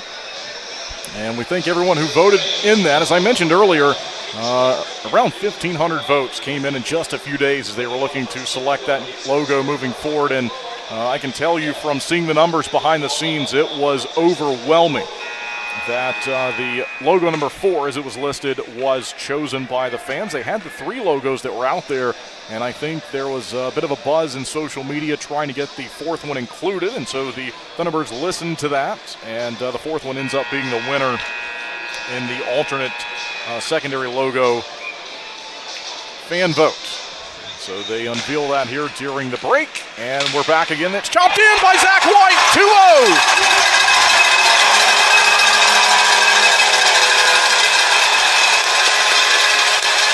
And so the Thunderbirds score right off the face-off. Zach White is able to sneak one underneath the pads of Ricardo Gonzalez.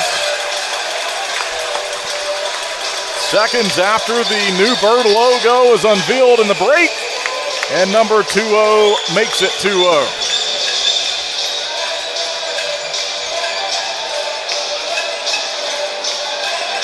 Zach White has goals number 6 and 7 on the year, goals 39 and 40 in his FPHL career. We are back following the Thunderbirds' second scoring play of the night.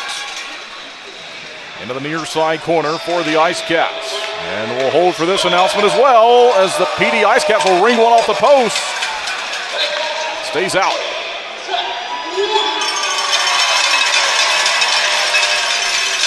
Thunderbirds briefly had a play to center looking for Mania. And that was shut down. Once again, Gus Ford with the assist on the play, and we've got a call here back in the defensive end of the PD IceCats. And looks like the Thunderbirds will go to the power play again tonight.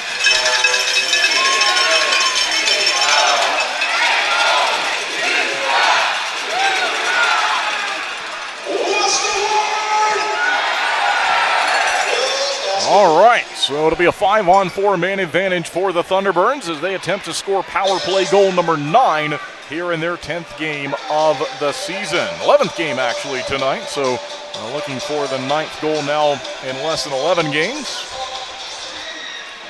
And from the face-off, here we go. It'll be moved to the near side. Ford goes across the rink with a pass towards the goal, and they skip it just wide. It goes off the near side glass. 14-12 left to go in the Flow second period.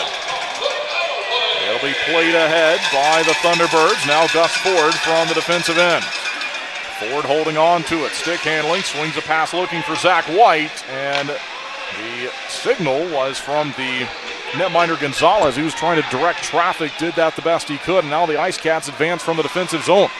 They hold on to it here shorthanded. They'll fire down behind the goal line. Boris Babick looks on. Babick certainly doesn't want to see any action here on the power play for his team. And it's Josh LaBelle behind the goal. So LaBelle looks down the rink, fires along to Gus Ford. Here's Ford to chip it ahead. Down behind the goal line, Nate Keeley to it. 13:27 left to go in the second period, and the IceCats will have numbers in from center ice and will have 3-on-2 shorthanded. They shoot one and score. And it's 2-1. And so it's Nick McGill-Diaz to cut into the lead. 58 seconds remaining on this 5-on-4 man advantage. But a shorthanded goal goes up on the board for the IceCats.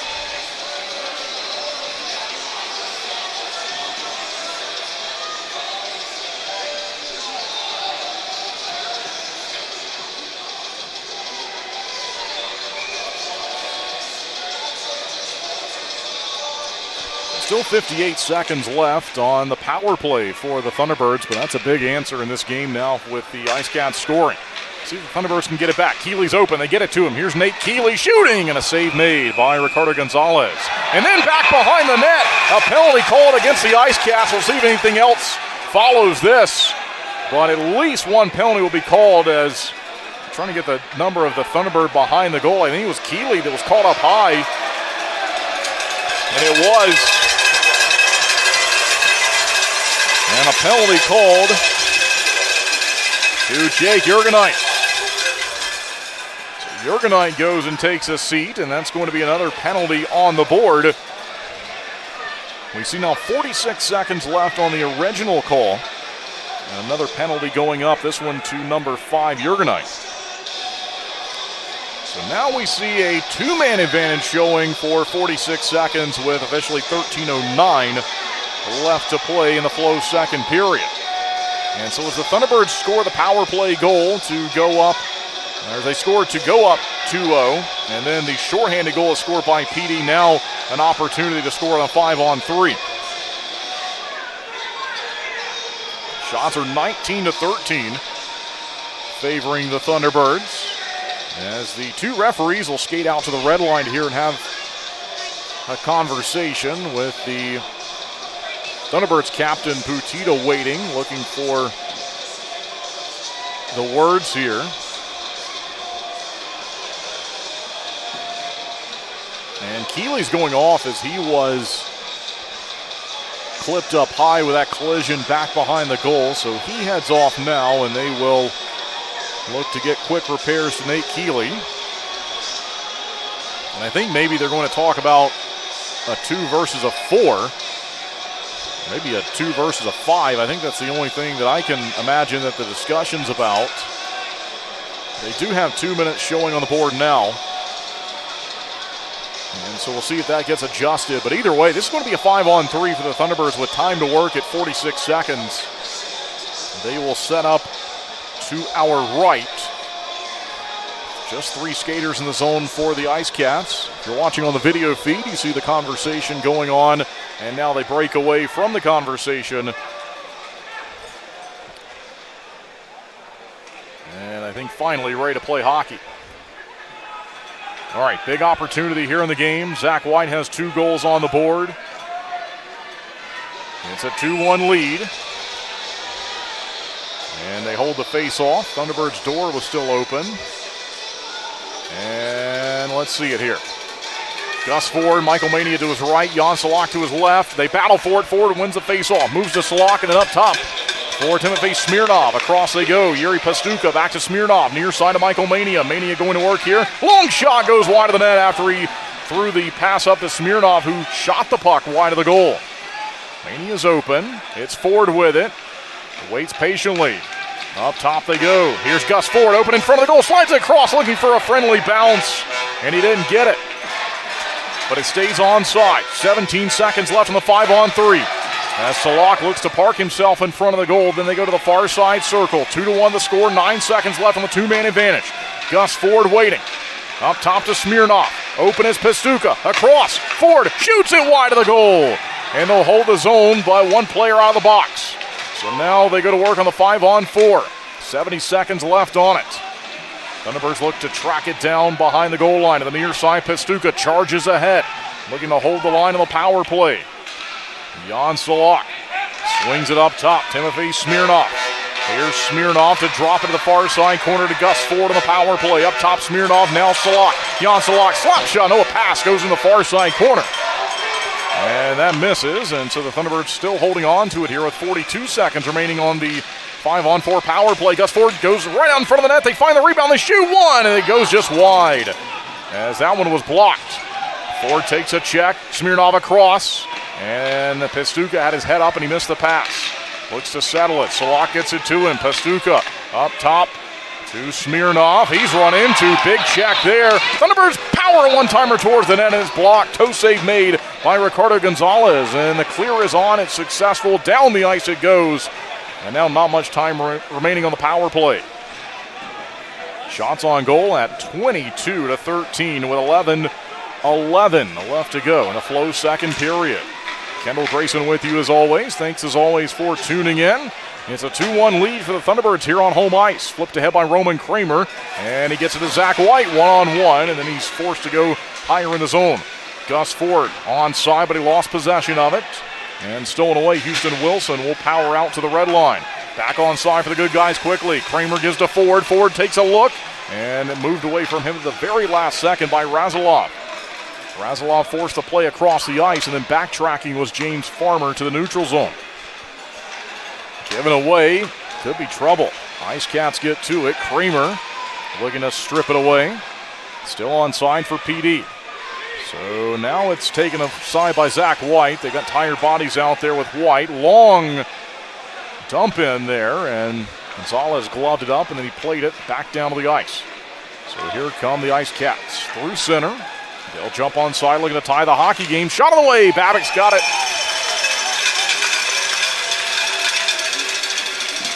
And that drive was from Patrick Marcinkiewicz in search of his 9th goal of the season. So after no goals on the board in the opening frame, now 3 between these two teams in the opening half of the second period. Zach White at 2:59, Zach White at 5:07, and Nick McGill-Diaz at 6:41. That was a shorthanded goal, assisted by Nick Gullo and Jake Jurgenite. Defensive end face-off for the Thunderbirds. They'll track it down and then give it away to the far side post, near the far side post. Zajic looking for it. There's a check across the rink. Grabbed here by the Thunderbirds, and there they go. It'll be Liam Blomquist to move it forward. Back down behind the goal line, near side. Good check there from Jacob Schnapp. Controlled, though, by Eli Rivers. Back to the near side boards. A high flip used out towards the red line at center. It's Butito, goes forward with it, and tried to slide it way across the zone to Liam Blomquist. The advance was blocked and briefly held on to by the IceCats. They move it down the rink, and it's right back for the Thunderbirds to play it. Liam Blomquist settles it, then gives a pass to Jacob Schnapp, steps up, looks to go get around the defenders, dropped it behind him. Blomquist through traffic, and a save made by Ricardo Gonzalez. 9 minutes and 17 seconds left to go in our Flow second period, and the Thunderbirds have the lead at 2-1.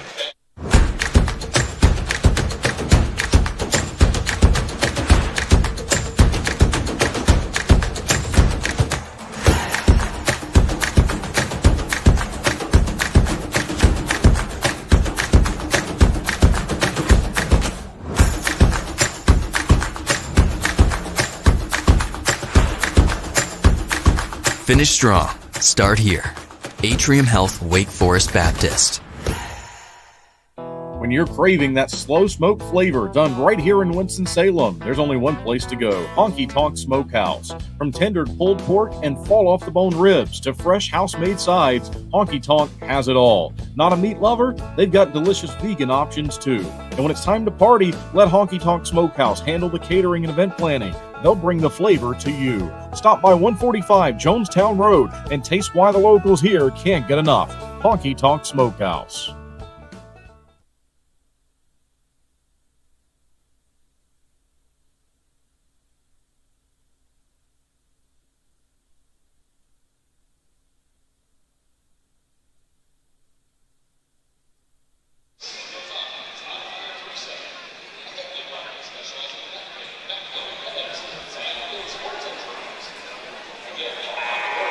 And welcome back following the media timeout, the second media timeout of the Flow second period. The first one we stayed here with you for the unveiling of the alternate logo chosen by the fans. And this face-off was no good from the start, so they hold everyone here, and they'll reset and do it again.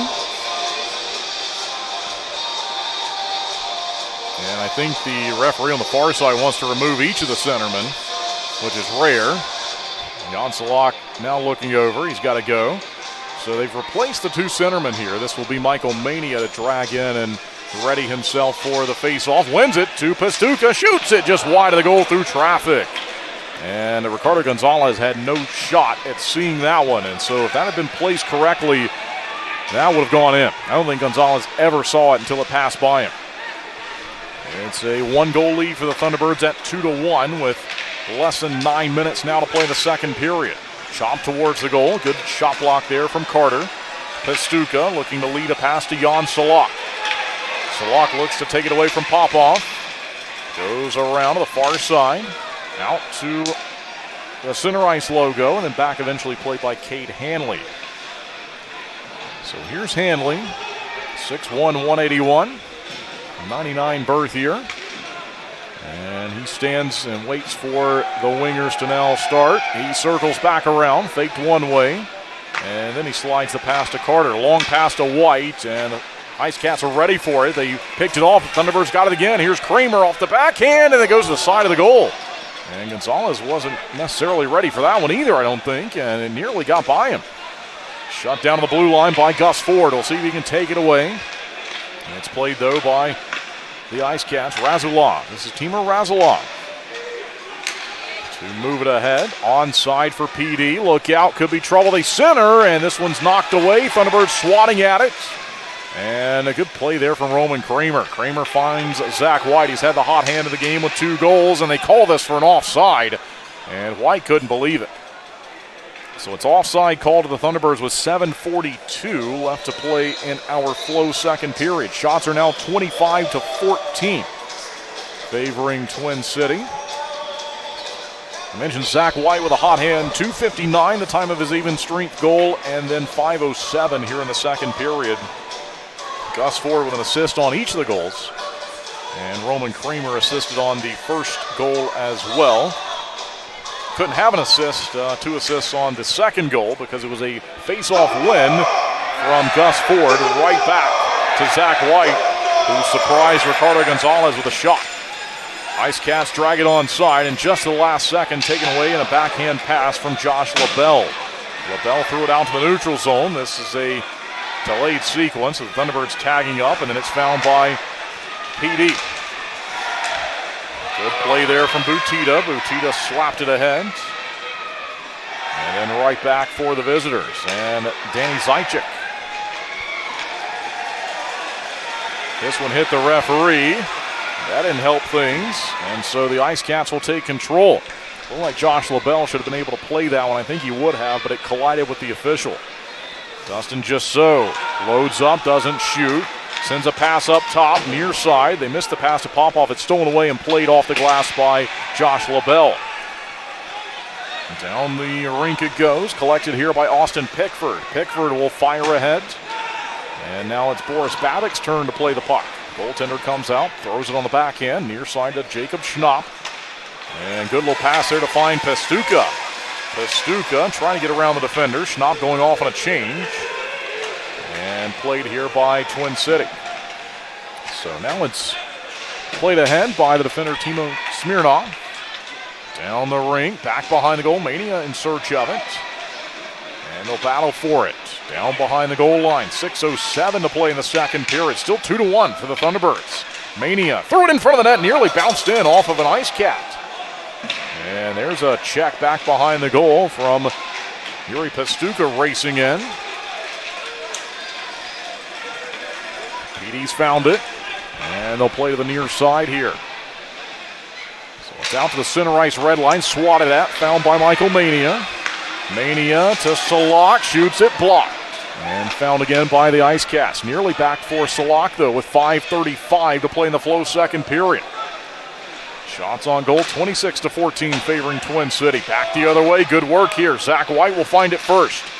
White touches the puck first in the near side corner. They look to center as Gus Ford was crashing towards the front of the goal. Roman Kramer just couldn't get it to him. And so it's back to the neutral zone. Cleared out by PD. Don Carter Jr. settles things down, skates back behind his net. Flips a pass and eventually found the opposite goal line. And the IceCats will take control from there. These two teams right back here tomorrow. 6:05 the time of the start. And we'll have the puck drop for you. In on net, Ricardo Gonzalez looked up like he wanted to cover it, then he changed his mind. And the IceCats will drive it out through center. And look like offside. They'll step onside, though, and Patrick's Marcinkiewicz giving the pass. And it's out to the neutral zone to Konstantin Chernik. Chernik goes across to find Timur Razilov. They'll fight for possession along the blue line. Back to center. Continuous action with 4:29 left to go in the second period. In front of the net it goes. Good defensive stick there from James Farmer. Farmer saw that play all the way. Was just able to knock it away. Kramer a one-man swap as he's replaced by Liam Blomqvist. Blomqvist looks to play it here. And it's Timur Razilov going back to find it. Bit of a slow pass to find Konstantin Chernik. And then Blomqvist jumps in looking to steal.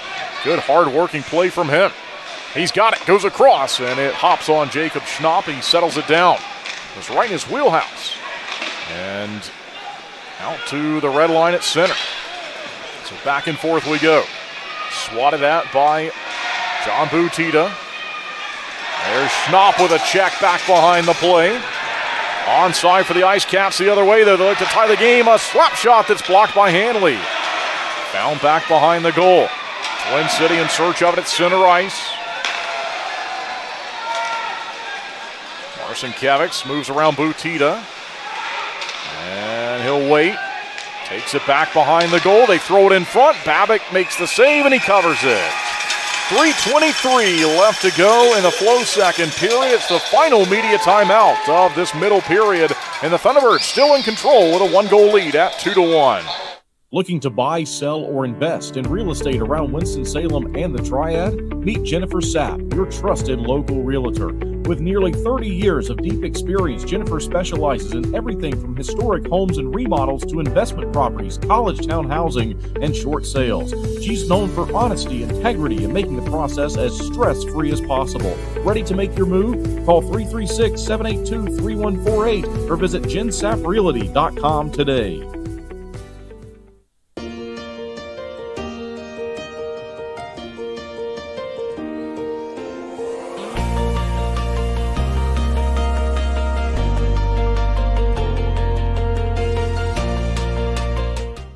Did you know that not changing your engine oil can result in engine failure? Regular oil changes can extend the life of your engine and reduce the risk of engine failure. Schedule your next oil change on the Flow Garage app. The more you know with Flow.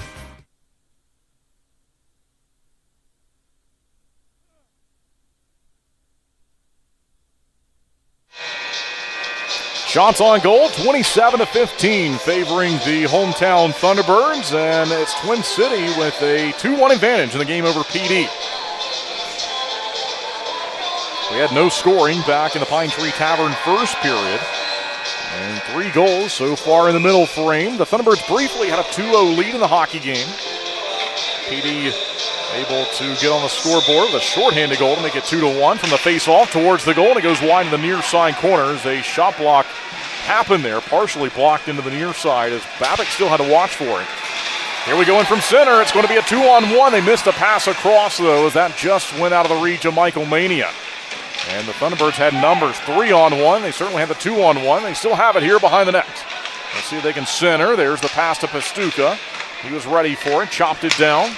And now it's Mania, but taken away from him at the last second as he was looking to shoot it towards the goal. And it's moved in by Trevor Lord, Hamilton, Ontario native, as PD's working a change found by the Thunderbirds. Near side. They stretch it down the rink, and that was going to go for icing, but Gonzalez had no choice. He had to play it, so that negates the icing call. As the crowd comes to life, 1-goal lead for Twin City, left in the corner, and out to center from the clear. So it's Timo Smirnov's turn to play it. So they go ahead, onside. Here's Kramer, open, slides in front to White, and they just missed him. It finishes in the far side corner. And Zach White would have been open there looking for the hat trick.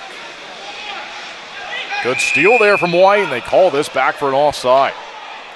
So 2:07 left to go in this second period, the Flow second period. Coming up in our second intermission break, we will have a listen to part 2 of the interview from the Coach Harry Show back on Tuesday at Dave & Buster's. We have the holiday week next week, but we'll still have a show for you. Coach Harry Show back on Tuesday at Little Italy. And so part 2 of the discussion with Coach Harry and our player guest, Michael Mania. That's coming up in the break. That'll be our second intermission programming. And from the neutral zone, it was briefly played onside there from the Thunderbirds. Now down the rink come the IceCats with it. Far side circle, they center, and they couldn't find the pass right to Houston Wilson. He was just out of his reach when skipping away from him. Here's Ford. He's held up, continues on, though. And try to take it to the near side corner. Looked like he had his stick taken out of his hands. Here's Hanley, who's open, chops it down low in front one more time. Knocked down from behind was Zach White. And the IceCats will continue on. They play it in from the neutral zone. Thunderbirds fans below us not happy with that. And out to center. Here we go. It's going to be a break. We'll see if Pastuca can find it. He's in with Ford. Yuri Pastuca shooting it. Save made by Gonzalez, and he covers it. 1:14 left to go in the Flow second period. Pastuca in search of career goal number 152. That would have been his third of the season.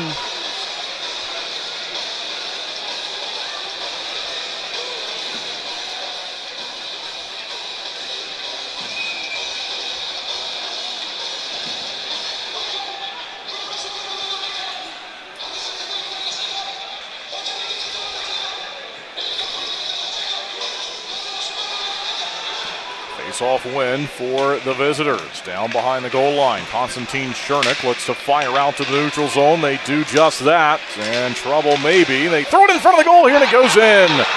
Brought down the rink by Eli Rivers, and the IceCats have tied the game. It's 2-2 with 63 seconds remaining in the Flow second period. Well, it was sort of a one-on-one to the far side circle that Rivers was able to work his way around the Thunderbird, and that 2-0 lead is now evaporated on Twin City. We're back to where we started. Tie game late in this second period.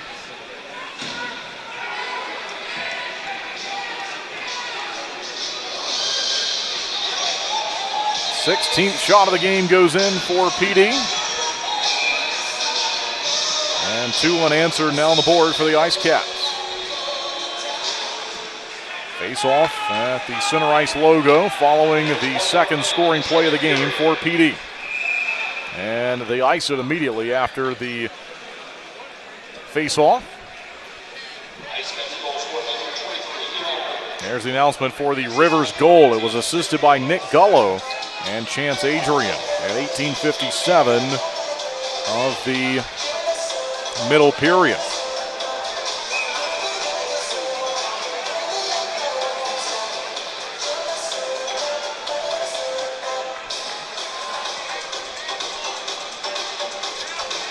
Offensive and face-off. Here we go as Kramer swings it to Hanley. Hanley sort of handcuffed there on the pass. He had to drive it back down low.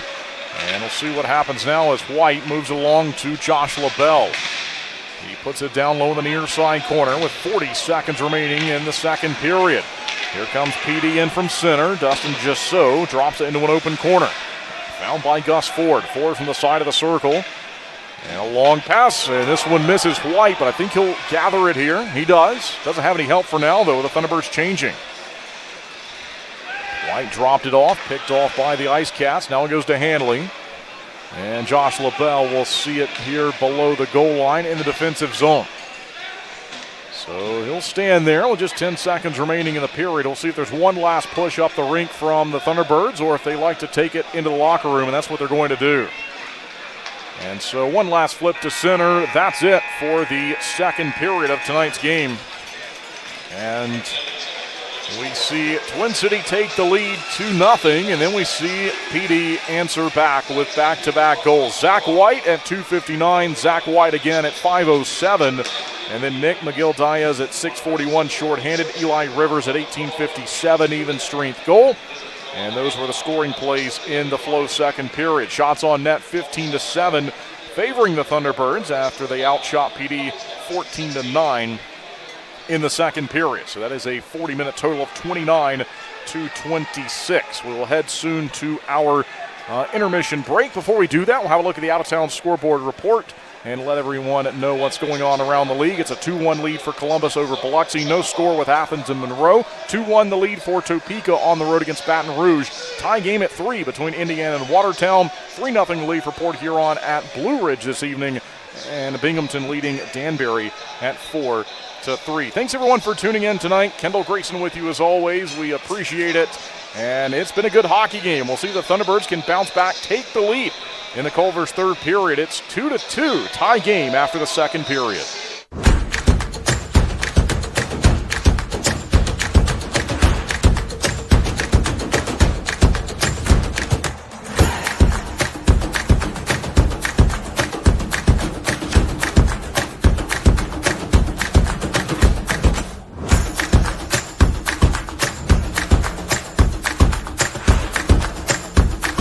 Finish strong. Start here. Atrium Health Wake Forest Baptist. 2 pillows, endless possibilities. At Cotton & Crate, we make it easy to refresh your home season after season. Our 18x18 and 12x20 pillow sizes pair perfectly with our seasonal collections of interchangeable covers, so you can refresh your style anytime without cluttering up your closet. We're proud to team up with the Twin City Thunderbirds, celebrating hometown spirit and the comfort of home on and off the ice. Thunderbirds fans, enjoy $5 off your order at cottonandcrate.com with the code TBIRDS5OFF. Cotton & Crate, 2 pillows, endless possibilities. When you're craving that slow smoke flavor done right here in Winston-Salem, there's only one place to go, Honky Tonk Smokehouse. From tendered pulled pork and fall-off-the-bone ribs to fresh house-made sides, Honky Tonk has it all. Not a meat lover? They've got delicious vegan options too. And when it's time to party, let Honky Tonk Smokehouse handle the catering and event planning. They'll bring the flavor to you. Stop by 145 Jonestown Road and taste why the locals here can't get enough. Honky Tonk Smokehouse. Real life superhero? Who's yours? Why you gone? My mom and my dad. Oh sure. My God. Like Tom Brady. I'm not speaking English. Yes, you do. Who is your real life superhero? Superhero? Yeah, who's your real life? My dad. Yeah. Get that out of my. I don't know. Probably my parents. Yeah, my dad, my mom. Oh yeah, my grandma Ginger. Shout out Grandma Ginger. She watches every game. My superhero is my dad. Don White. Firefighters. My dad.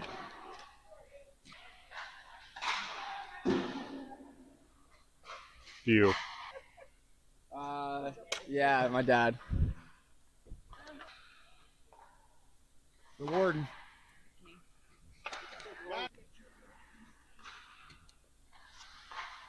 My mom.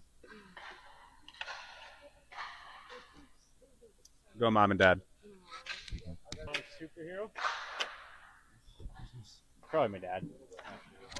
Who's your real life superhero? My mom.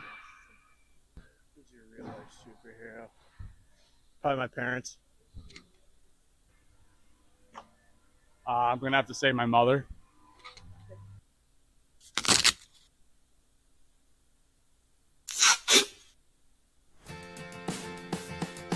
What are you doing, bub?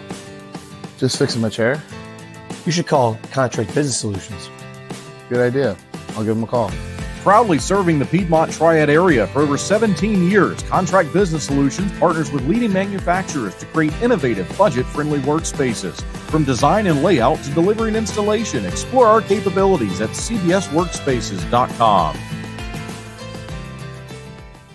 Looking to buy, sell, or invest in real estate around Winston-Salem and the Triad? Meet Jennifer Sapp, your trusted local realtor. With nearly 30 years of deep experience, Jennifer specializes in everything from historic homes and remodels to investment properties, college town housing, and short sales. She's known for honesty, integrity, and making the process as stress-free as possible. Ready to make your move? Call 336-782-3148 or visit jensapprealty.com today. All right, everyone, welcome back to the Coach Harry Show. I'd like to start by wishing Angie another happy birthday. That's at least 2 this year, Coach. There may be some more. I can't count. I don't have enough fingers and toes right now to count how many birthdays she's had. Some people like to celebrate birthdays. Some people go a little overboard, but that's okay. That's all right. Okay, so a lot of these questions are going to be for Michael Mania, our guest tonight. I always like to ask this question just to start. Dial that back a little bit. How old were you when you first started playing hockey? How did you get into hockey? I started roller hockey when I was 5, and then got into ice hockey when I was 8. Okay, wow. We have a question here. I'm just going to go through these. You know, just to kind of like this year here, a coach called me about him and said, you know, are you looking for players? And we were, and he told me, I got a kid for you, and you'll really like him. And the first thing he said was, he's a great person. And so right away I was like, okay, I'm pretty intrigued. And then he says, no, he's also a pretty good hockey player. So both things have come true, and he's come in here so far and brought an energy for us.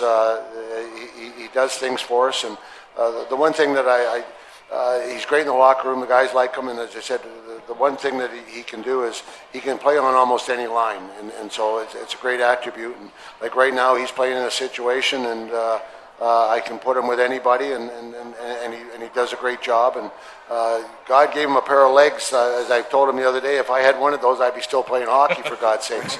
So he's got a lot of speed, but he brings a lot of intensity for us, a lot of energy, and that's what we need. And so far, he's done a great job. I agree completely. Very nice. So we get this question a lot, Mikey. Who would you not want to room with on the road? Schnapp. I love him. He's my roommate. I love him, but he's gotten a few votes this year. I'll tell you that. Do you have any siblings? Yeah, I got an older sister. Okay. Yeah. How old is she? How much older? She's 6 years or 5 years, depends on what. She's December. Okay. And then I'm July, so it depends. Gotcha. She's single? She's single. You better not bring her. The guys don't introduce him to a hockey player. Speaking of, I think you got some fans. Someone wants to know: do you ever not smile because your smile is infectious? No, it's hard. I kind of always smile. He's got the mustache going too. Yeah, I got that going. I don't really grow facial hair, so it's kind of hard for me. Not like that.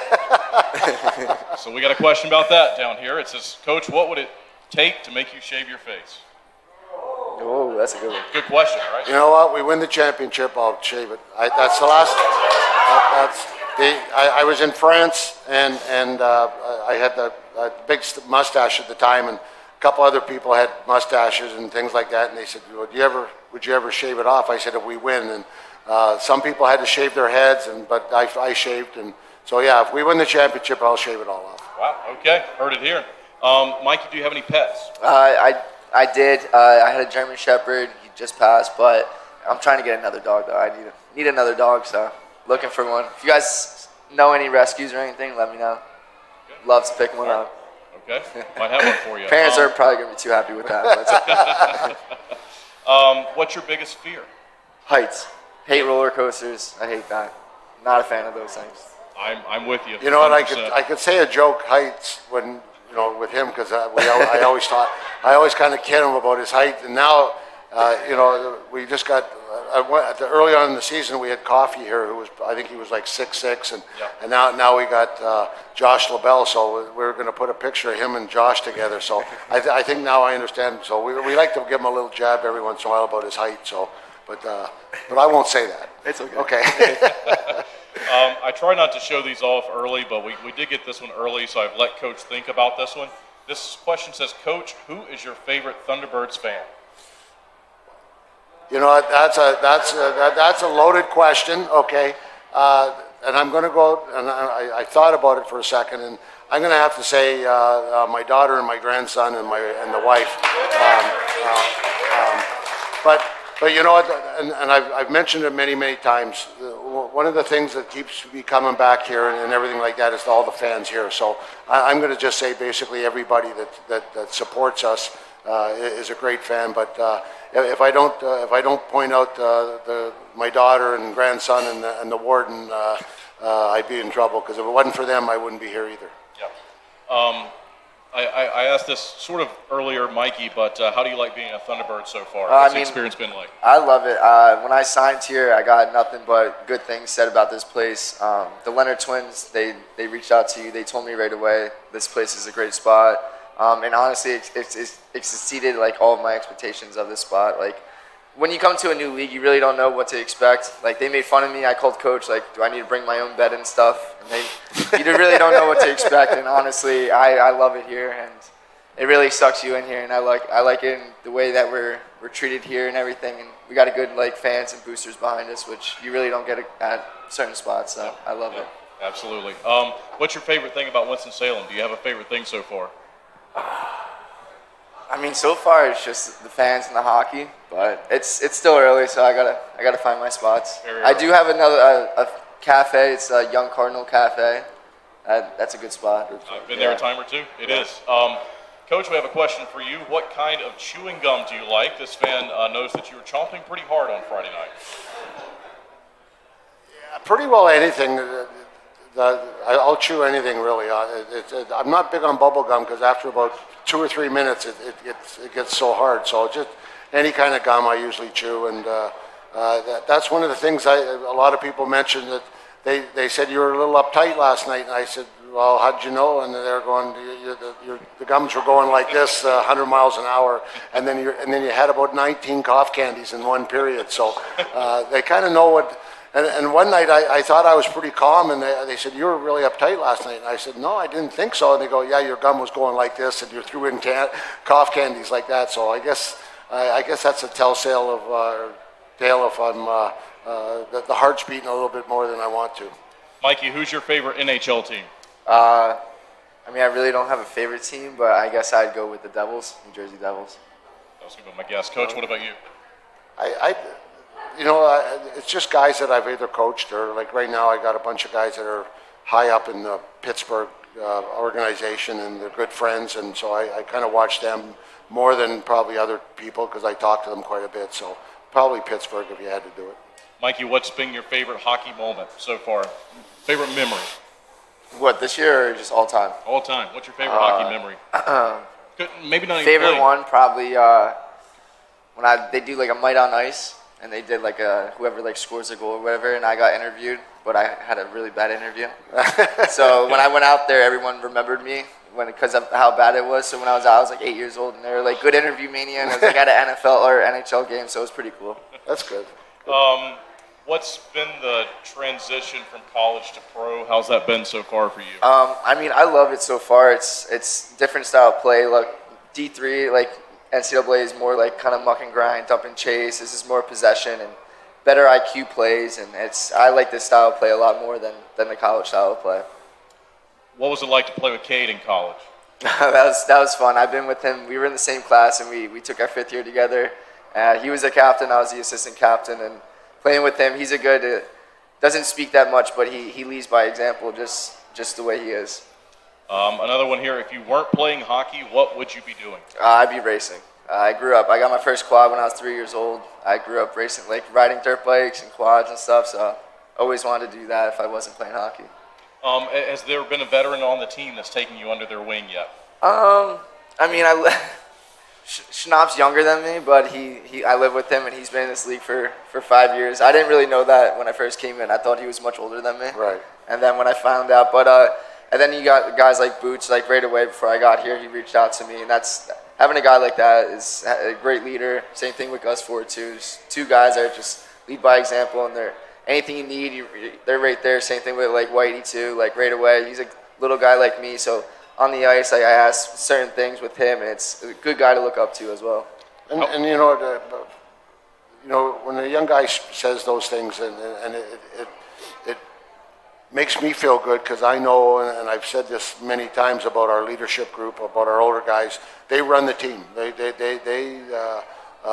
drive the boat, and maybe I might be the captain, but they drive the ship for us, and they take these young guys under the wings, and it's not easy to come into our team. As I said, this year maybe a little easier compared to other years when you have a lot of guys that have been around for a long time. So and it's not that they don't like other guys. It's just they're kind of set in their ways and the way we've done things. So, but as I said, the way the young guys and the older guys have meshed in together is, as I said, things I've noticed that other people don't. As I said, I'm really happy the way things are starting to click.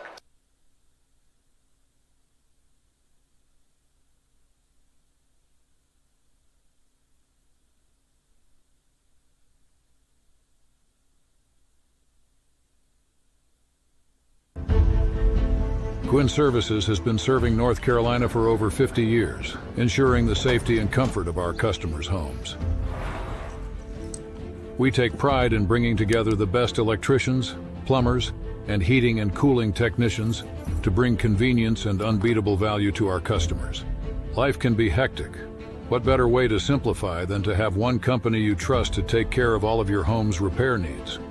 Since 1972, integrity and customer satisfaction have been at the heart of everything we do. We are proud to have built a name our neighbors trust, one that provides peace of mind and a service that can be relied on, today, tomorrow, and for years to come. Thank you for trusting Gwin Services with your home. We are proud to stand behind the work we do every single day to serve our friends and neighbors here in North Carolina. We are Gwin Services.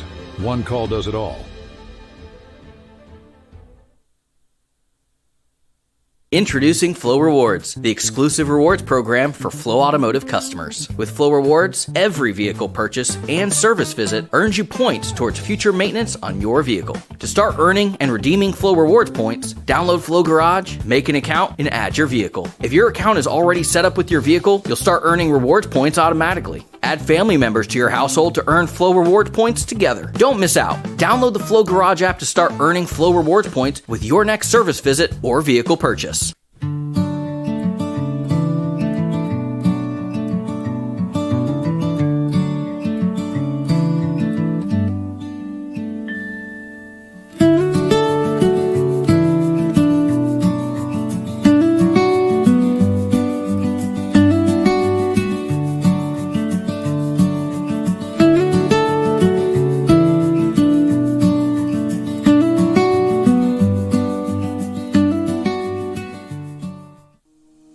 Maple Chase Golf and Country Club offers the best in recreational amenities in the Triad.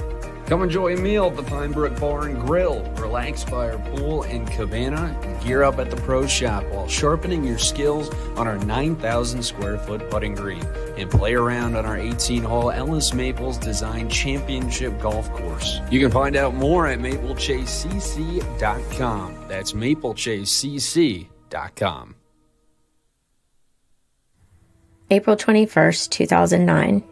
Dear Amy, today your life is going to change forever. At 5 p.m., you will give birth to a little boy, almost 3 months premature. When the doctor tells you that your little baby has a brain bleed. And the hardest part is when you pack up to go home from the hospital, he won't. But he won't be alone. And all the doctors and nurses at Atrium Health are going to take such good care of him. And they'll reassure you that there's no better place for him to be. But as time passes, you'll begin to understand this child is special. He'll fall in love with soccer, training to someday join the U.S. Paralympic team. This little boy is not only alive, he's thriving. And believe me when I say, everything is going to be okay. How do I know? Because I am you. 13 years later. Sincerely, Amy Wilotica.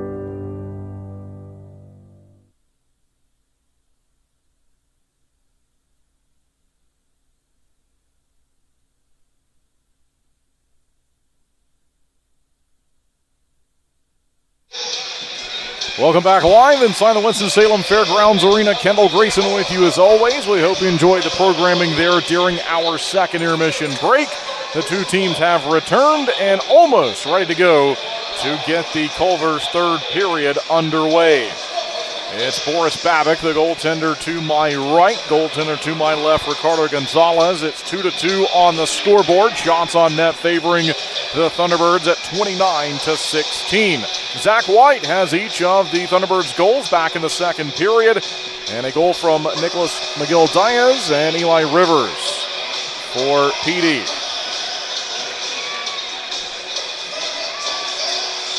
Out-of-town scoreboard report, Binghamton 4 goals and Danbury with 3, and now as we updated it 6-3. So it looks like the Black Bears will win that one. Port Huron 3-0 over Blue Ridge.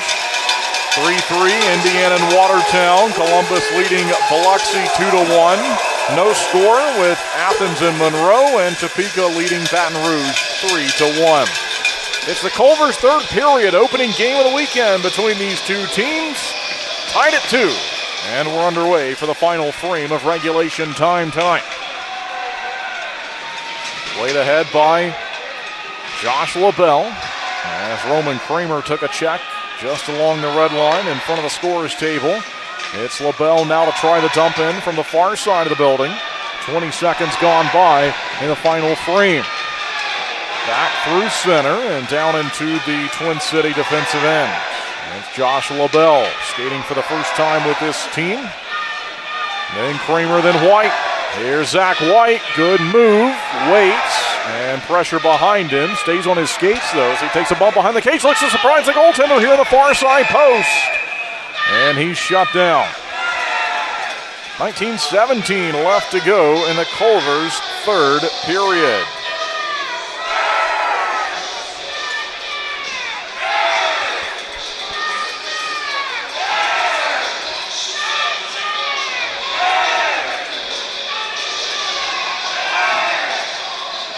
Offensive end face-off for the Thunderbirds. Far side circle. And down it goes. We're back. They quickly drive one in on goal, and it's stopped by Ricardo Gonzalez, and that takes us to a quick stoppage again. That took 4 seconds. The 31st shot of the night. Now on the board for Twin City. And they'll regroup. Try it again from the same face-off dot. This time it goes back behind the goal line. That's where the IceCats will find it. And they look to drag it out towards center. It was shut down, though, the blue line. Thunderbirds punch it down into the corner. And back through the neutral zone. Onside for Wilson. Wilson overskated it. Michael Mania has found it. And here goes Mania. Tries to get around the big defender, Konstantin Shernick. Shut him down to the blue line. And the Thunderbirds look to steal it. They have it again. Jan Salak off the backhand. Throws it down behind the goal. Sliding post to post. Staying on his skates, though. Ricardo Gonzalez looks on. As Salak chops at it. And a good steal from Butita. Beautiful no-look pass right to the tape of Jacob Schnapp from all the way across the neutral zone there from Butita. And eventually played by him again. They go to Smirnov, high in the air, bouncing down. The Thunderbirds looking for a good bounce over the blue line. And they don't get it. It's Patrick Marcinkiewicz. Turns, fires. Easy stick save made by Boris Babick. It's up and out of play with now 18:06 remaining in our Culver's third period. Thunderbirds fans, nothing beats a Culver's Butterburger. Fresh, never frozen beef, seared to perfection and served on a lightly buttered toasted bun. Stop by Culver's at 2973 Fairlawn Drive in Winston-Salem today. Culver's, welcome to delicious. Defensive zone face-off on the way for Nate Keeley. And it's one away from him. Slap shot goes bouncing wide of the net. And back behind the goal, plenty of room for LaBelle to play it. Look out, it's up and out of play right below us. And so another stoppage now with 17:59 remaining in this third and final frame of regulation time this evening. Shots on goal favoring the Thunderbirds at 31-17 as they put another one on the board.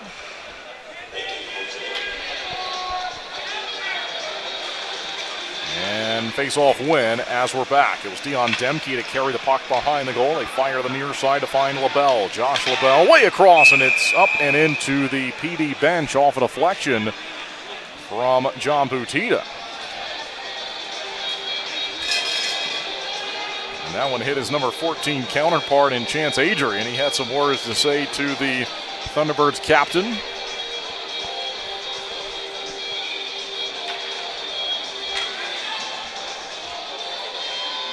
Face off at the logo at center. They'll battle for it.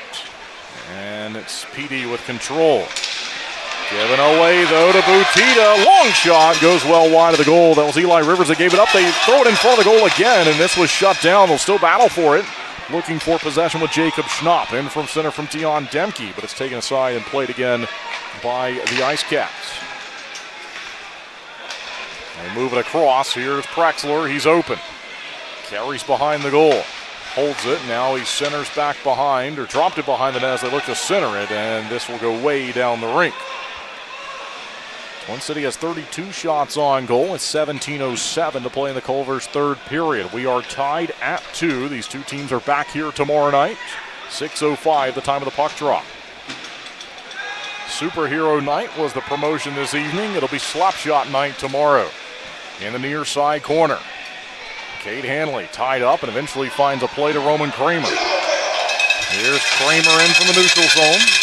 And what a bounce that one took. That hit something, and they'll stop the game. As that went up, and I think maybe collected a piece of the protective netting to our left. It jumped out right in front of the goaltender, but they stopped the play. And so Twin City will have an offensive end face-off to our left, near side circle.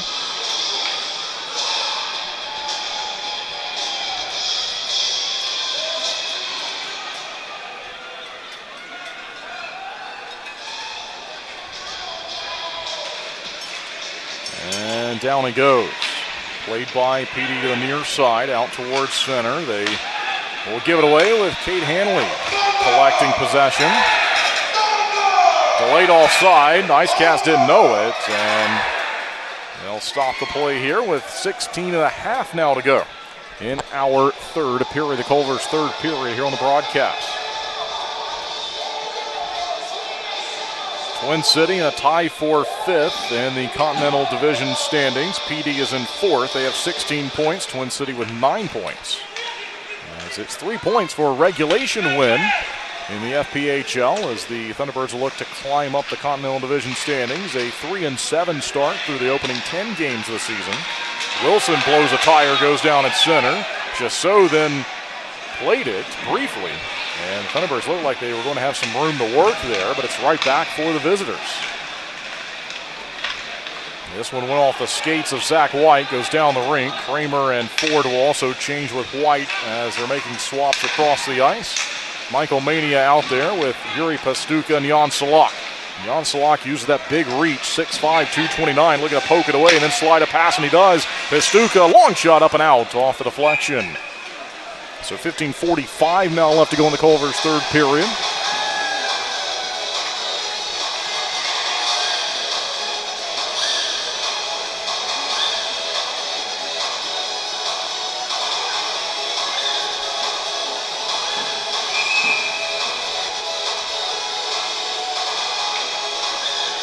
Zach White now with 7 goals on the year, just one behind team leader Gus Ford. As we're back, IceCats pull it back behind the net. Near side, Pastuka sees it fall down, and then back to the red line here from center. And this is going to be Timofey Smirnov to play it ahead, and they'll whistle this back for an offside. Thunderbirds didn't like it. Smirnov didn't know about it. And so a glove save made by Ricardo Gonzalez, but it would not have counted.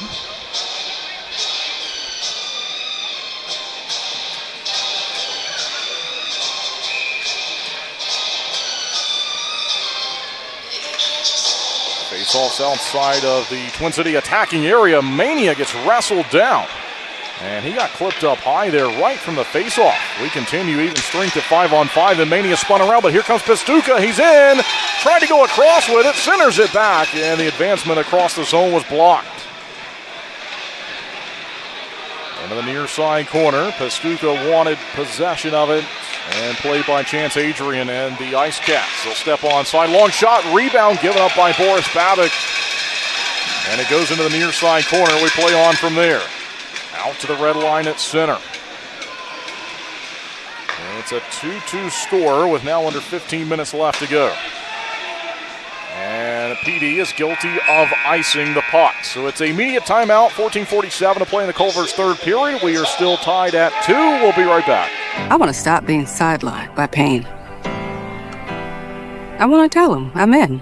I want a surgeon who's fixed more knees than he can count. I want the best care in the game. I want a team that's with me every step of the way. I want to bounce back fast. I want to show them my best is yet to come. For the best orthopedic care, you want Novant. Novant Health. Best surgeons, amazing nurses, remarkable care.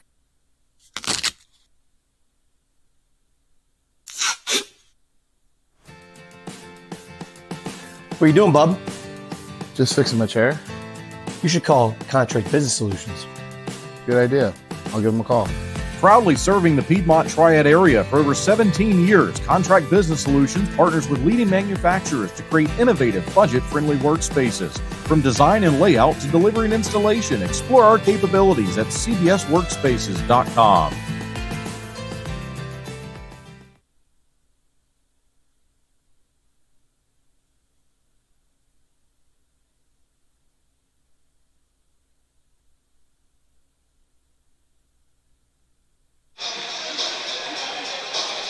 Tie game at 2 with 14:47 left to go in the Culver's third period. Shots are 32-18.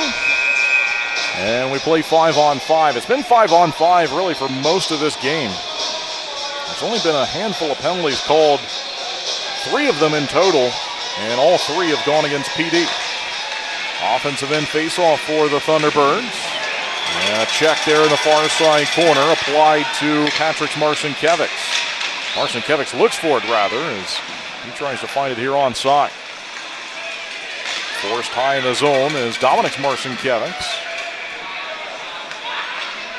And the IceCats will move it through the neutral zone. There's Jacob Schnapp looking to throw his weight around and apply a hit. Doesn't have his stick, so couldn't really do anything with a pass. So I think they were trying to send him a pass anyway. And I think he was looking to tell his teammates that. But he'll find a stick again, and here's Keeley looking to squeeze around the defenders. Penalty called. Meanwhile, Butita shoots, scores!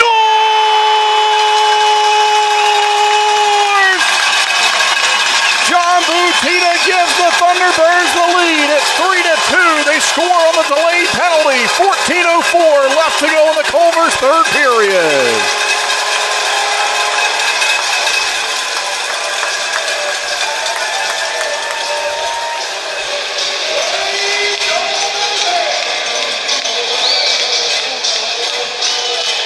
Well, Keeley had drawn a penalty, and the Thunderbirds were going to go to the power play, but never mind. After Keeley not only drew the penalty, but found a way to allow his teammate Butita to pick it up behind him. John Butita gives the Thunderbirds the lead. It's his third goal of the year, 116th of his FPHL career. And that puts the good guys back in front again. Massive scoring moment here in this game. Out to the neutral zone. This will be controlled as Wilson goes across, flipped ahead. And in from center, looking for it is Babic. It's back behind the net as they announce the call, and they announce the goal.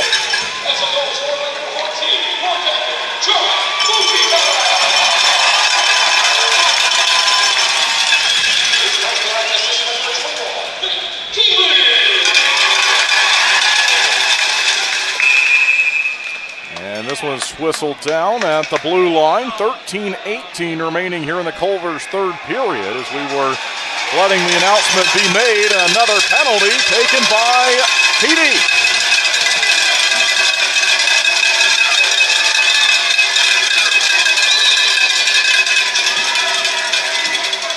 so it's Dustin Gisso who takes a seat in the box. There'll be a 2-minute penalty to him, stick infraction.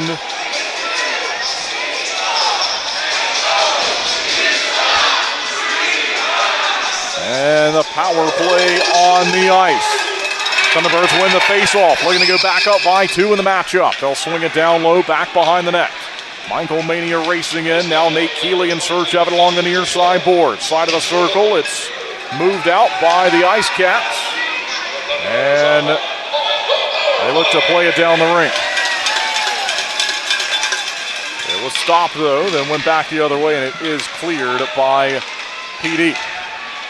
TJ Prexler will pester Smirnov, the blue line, then he turns and goes back into the defensive zone, uses his speed now, carries it in over the line here on the power play. In the near side corner, back behind the goal line. 12:35 to play in the Culver's third period. Thunderbirds on the power play. There's 1:15 left on it. And down the rink it goes. He played here by Boris Babic. He looks to watch back behind the net. Yuri Pastuka will stop and then swing it back behind and move it along to Josh LaBelle on the power play. 55 seconds remaining on the 5-on-4. Thunderbirds up by 1, looking to go up by 2. And from center, back behind the net, all the way around the Asher. It's cleared out, and it's found again by the Thunderbirds and Josh LaBelle way back into the defensive end. So the time continues to wind down with 1:55 left to go on this most recent man advantage in the matchup for the Thunderbirds. 5 penalties called tonight, all 5 against PD. They have scored a shorthanded goal though, and they'll carry it here to the far side of the building. That was the opening scoring play of the night for them, and 6:41 of the Flow second period. They have it now, plenty of time and space back behind the goal, and Thunderbirds will not be able to strike here on this power play as PD's able to clear out to center. Gisso's out of the box, 5-on-5 we play again. Twin City will see it go back into the defensive end. Goaltender Boris Babic plays to Cade Hanley. Hanley charges his way up the far side of the building, and he was stripped of it. And the Thunderbirds play it ahead. James Farmer flipping it ahead in from the neutral zone with 10:55 left to go. And tonight's final frame of regulation time. It's a 1-goal lead for the Thunderbirds. All the way around, far side now. Hanley run into Mania searching for it at center ice. Mania had a 2-goal game here in this building a few weeks ago.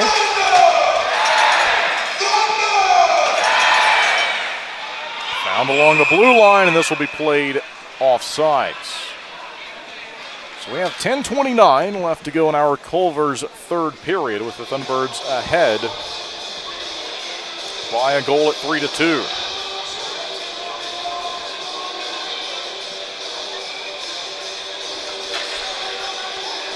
Face-off will be outside of the defending territory for Twin City. It's one away, though, by PD. And they've got room to work on the far side of the building. Into the corner, and high in the air it goes. This will stay in play as it hits the top portion of the glass, and then it settles down out towards the neutral zone. Boris Babic plays it. Sort of misplayed it there, but it's okay. It just bounces off the back of the net.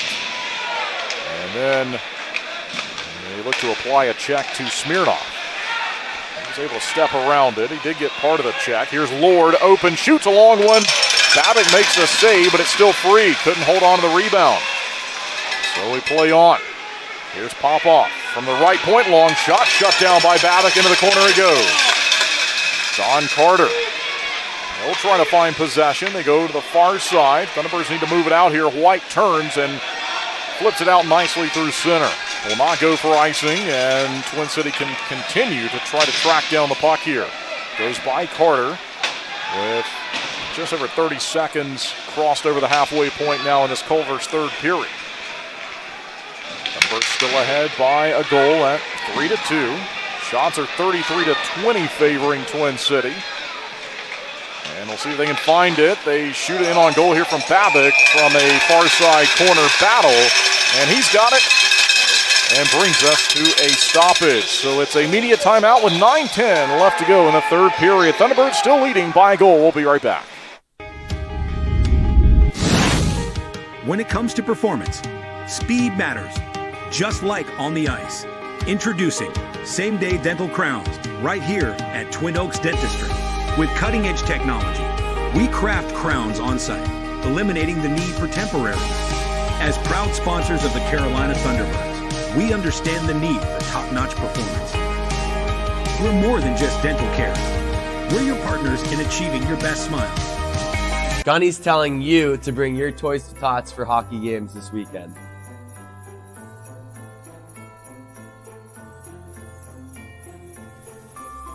Hey Boris, what are you doing? Hey, packing joy for the holidays. Is that for Toys for Tots? Yes, sir. Oh, Toys for Tots. The last day to bring in your toys to our games is December 12th. Flock together. Go Bert.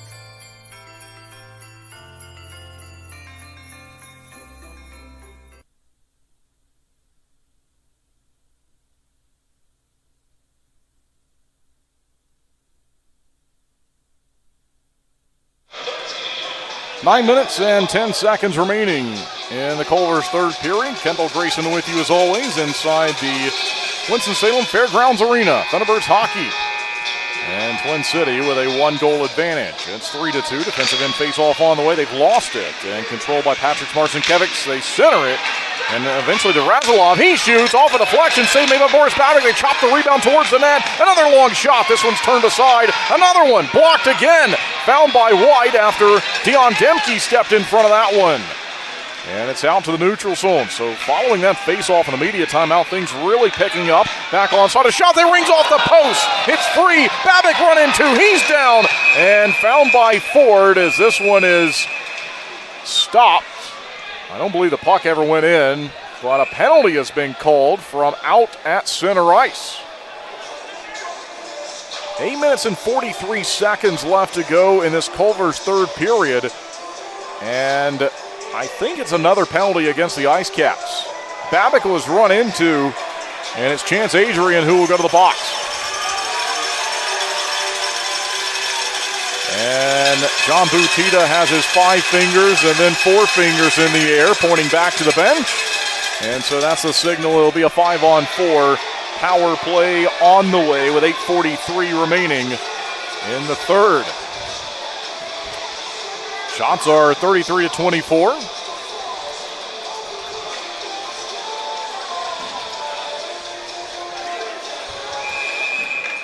And so yet another penalty called against the IceCats.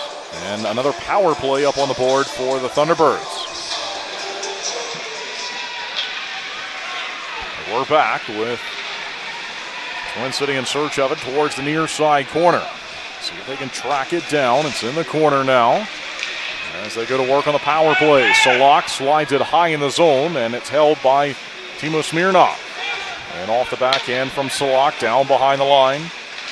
It's Michael Mania to drive it around the boards. Up top, Smirnov loads up, shoots one, and the save was made by the glove hand of Ricardo Gonzalez. And so that brings us to a stoppage. 8:19 remaining in the period and 1:36 remaining on the 5-on-4.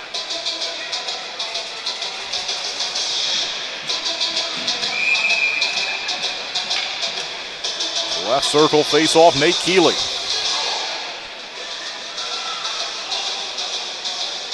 Left circle face-off, Michael Mania. As they kick Keeley out. And now Mania looks to win possession of it. Wasn't sure where it was. Now they have it. Smirnov is open. Slides it down low. Mania centers in front. And that did not go in somehow. Looked like it may have hit the near side post. Here's Solak in on goal. And a bullet of a shot. A riser that goes off the glass. Thunderbirds working it around the zone here on the power play. Looking to go up by 2. Long shot in on goal. And Gonzalez has it. Good action here for the Thunderbirds in the attacking territory here in the Culver's third period. Hey, Thunderbirds fans, got a sweet tooth? Culver's fresh frozen custard is rich, creamy, and made in small batches all day, every day. Swing by Culver's at 2973 Fairlawn Drive in Winston-Salem and check out today's flavor. Culver's, welcome to delicious. Left circle face-off here on the power play. Thunderbirds lead the game 3-2 here in the third period, and it's cleared out immediately by the IceCats on the penalty kill. So they'll zip it down the rink. It's back in behind the net for Josh LaBelle. Here's LaBelle. They eventually get it across to White. And cleared down the rink here from the IceCats. So this is Boris Babick who will find it. And the Thunderbirds moving right to left. Here they go. And it's Roman Kramer. And back to center play by Petey. So not much time left now on the power play, just about 20 seconds on it. Thunderbirds onside with Ford. Ford at the top of the near side circle, and down into the corner they go. Up top, James Farmer. Sends it to Zach White. He's held up, and it's cleared by the IceCats. And that's going to do it for the power play for Twin City. With now 6:42 left to go in this third and final frame of regulation time. It's a check across the ring, and we'll see if the Thunderbirds can locate this one. It's down low to the far side corner now. And down behind the net, and a penalty called, and it's the first one of the night against Twin City.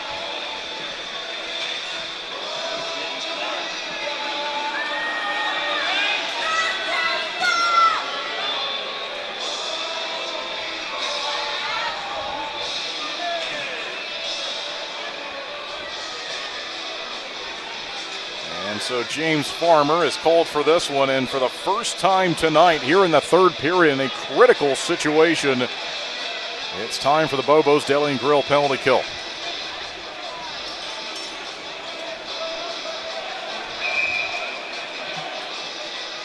And a late change here for the IceCats.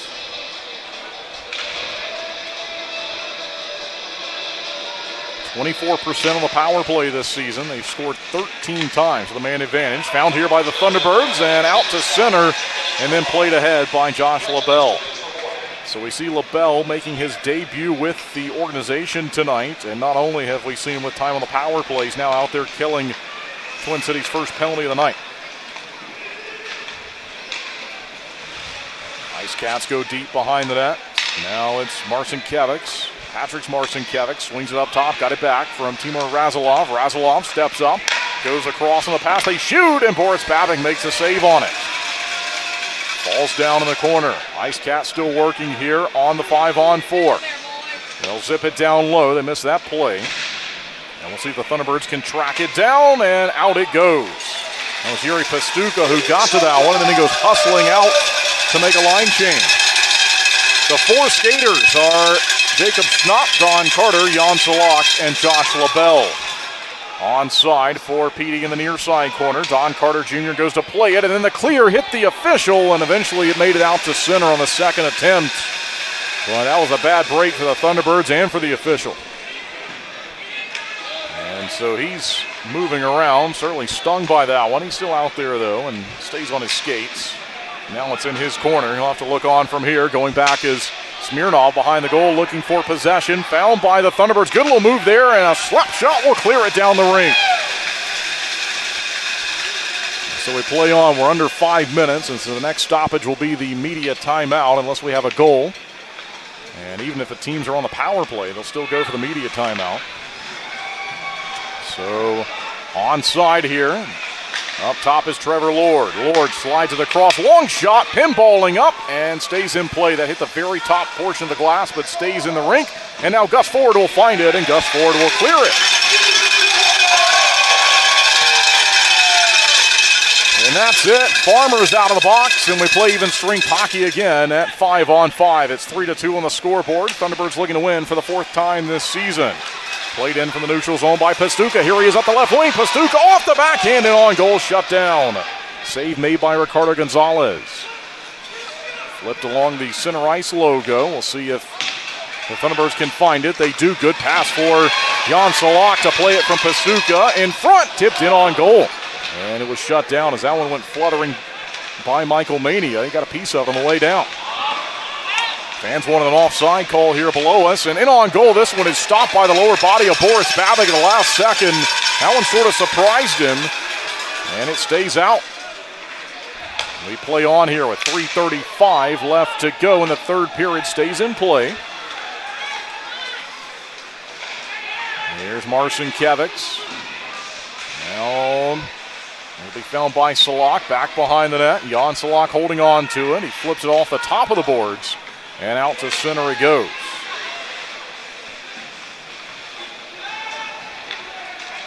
Back down into an open corner. We have 3:09 now left to go in the Culver's third period. Farmer gave it up. Timur Razilov slides it across to the top of the far side circle and on goal. Shut down by Babic. It's up and out of play. Media timeout. We'll be right back. Flow Offer to Purchase makes it easy for you to generate an appraisal for a vehicle online in under 5 minutes. You can confidently use Flow Offer to Purchase to determine your vehicle's trade-in value or to get a real offer to sell it to us. Here at Flow, we've always had a transparent, interactive appraisal process that our customers love. We developed our Flow Offer to Purchase tool to offer you that same great experience online or through our Flow Garage app anytime, anywhere. Using Flow Offer to Purchase is simple. Either enter your license plate number or VIN, and the system will pull up basic information about your vehicle. Some vehicles have options or extras that need to be selected in order to pull an accurate value. Then just tell us about the current condition of a few things like your tires, dents and scratches, or mechanical issues. From there, a real offer on your vehicle, whether you buy from us or not, is just a click away. Just a heads up, our staff will check over your vehicle to ensure your Flow Offer to Purchase is accurate. Your satisfaction is our priority. Flow Automotive dealerships have processed tens of thousands of vehicles using Flow Offer to Purchase, which has resulted in buying many thousands of cars from customers. Try Flow Offer to Purchase for free today. You can access this tool by clicking Sell Trade on flowauto.com or your dealer site by starting the Sell Trade dialog in the center of the homepage.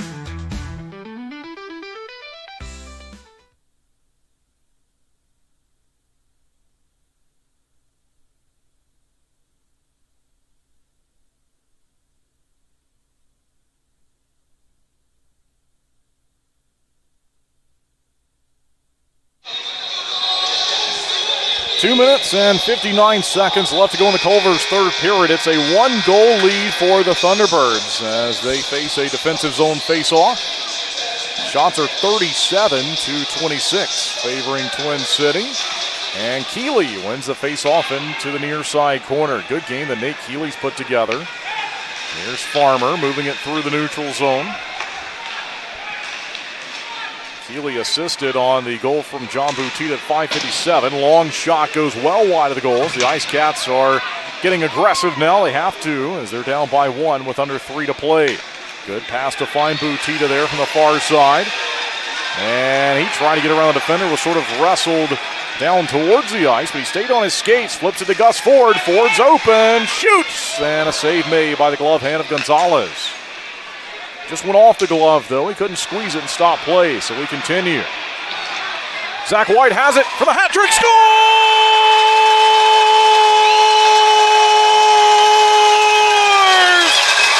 4-2, 3 for White.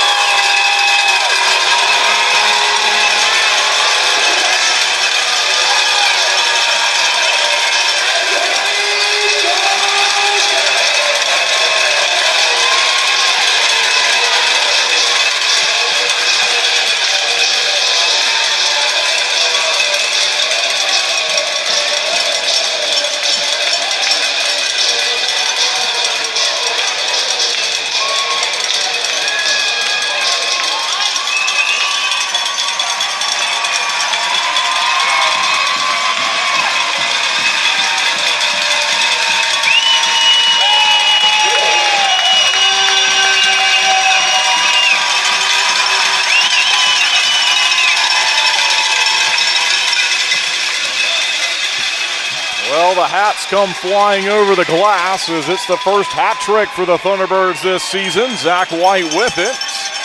Goals 6, 7, and 8 on the year for him. And that will push him to now 41 in his career.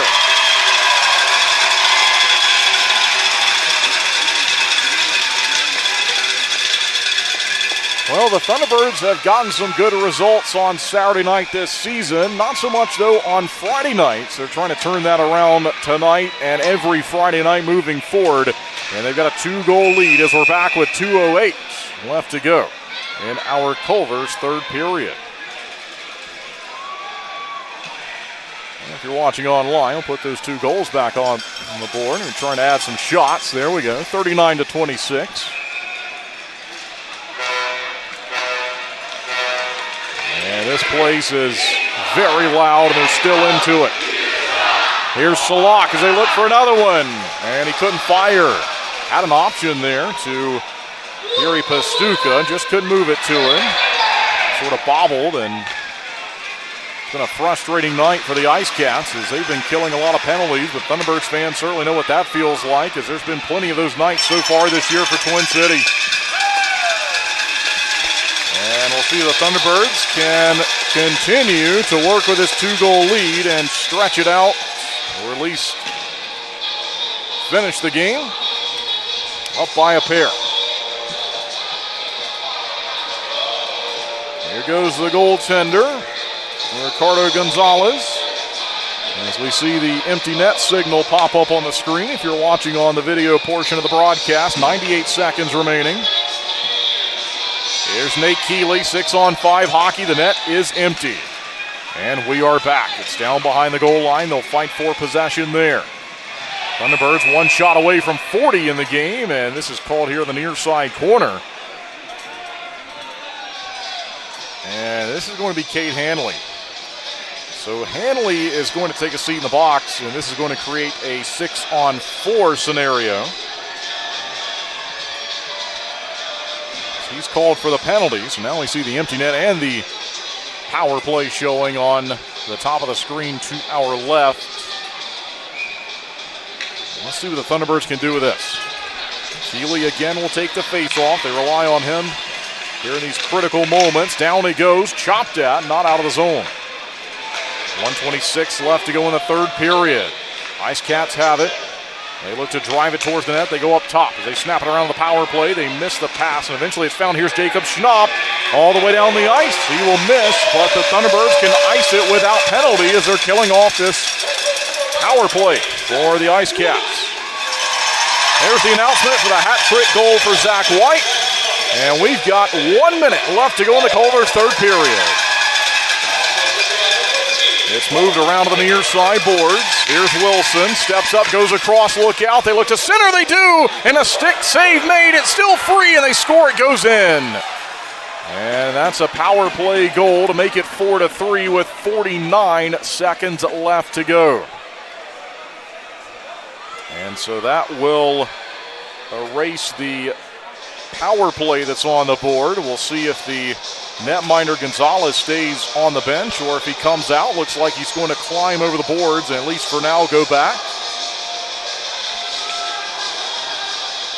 Well, I think that was Josh LaBelle that was tied up in the crease there, and he actually stopped a drive towards the near side post, but eventually they were able to move it around and put it behind Boris Babick.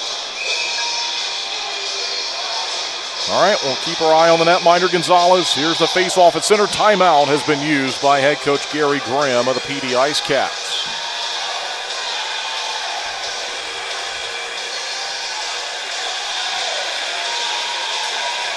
Well, if you're just joining us, here's how we got here tonight. It's Zach White scoring twice in the second period. PD answered back with a goal from Nick McGill-Diaz, then Eli Rivers. First goal was shorthanded. So 2-2 after 40. And here in the third period, John Butita gave this team a 1-goal advantage again at 3-2. Nate Keeley assisted at 5:57. 17:48, the time of the hat trick goal for Zach White. Gus Ford with 3 assists tonight. Roman Kramer with 2 assists. But then a power play and an empty net goal on the other side for the IceCats, an extra attacker goal. And Houston Wilson has made this 4-3. His goal is at 19:15. We have 49 seconds remaining.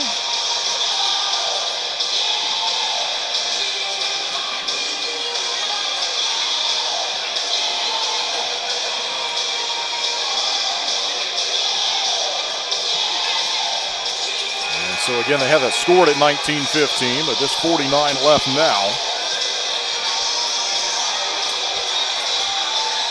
And here we go, face off after all of that. This is an important face off for Jan Salak at center. They tie up, it's free. Thunderbirds will slide it down the ice slowly by Don Carter Jr. Nice high IQ play there, just moving it down the rink when he needed to.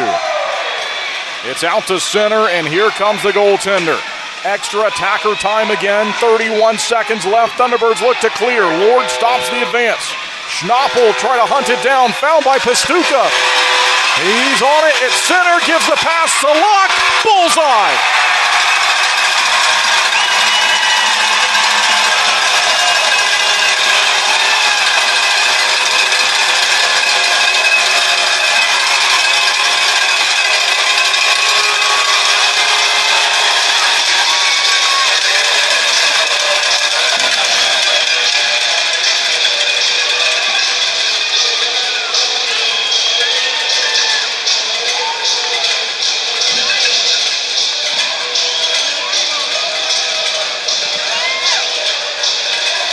Empty net goal makes it 5-3. Thunderbirds will celebrate tonight.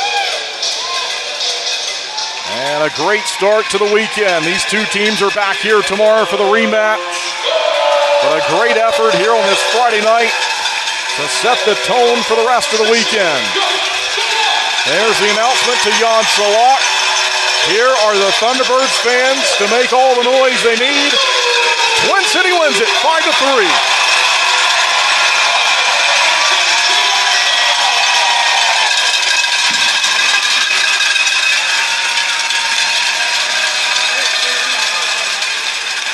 And Boris Babik has won a game for the third time this season.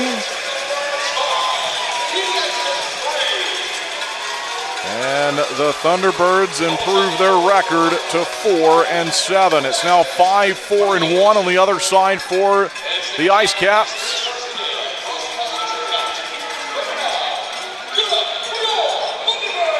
Points 10, 11, and 12 on the year for the Thunderbirds. They circle the logo at center. They'll celebrate with the fans and then turn their attention to the rematch here tomorrow night at 6:05.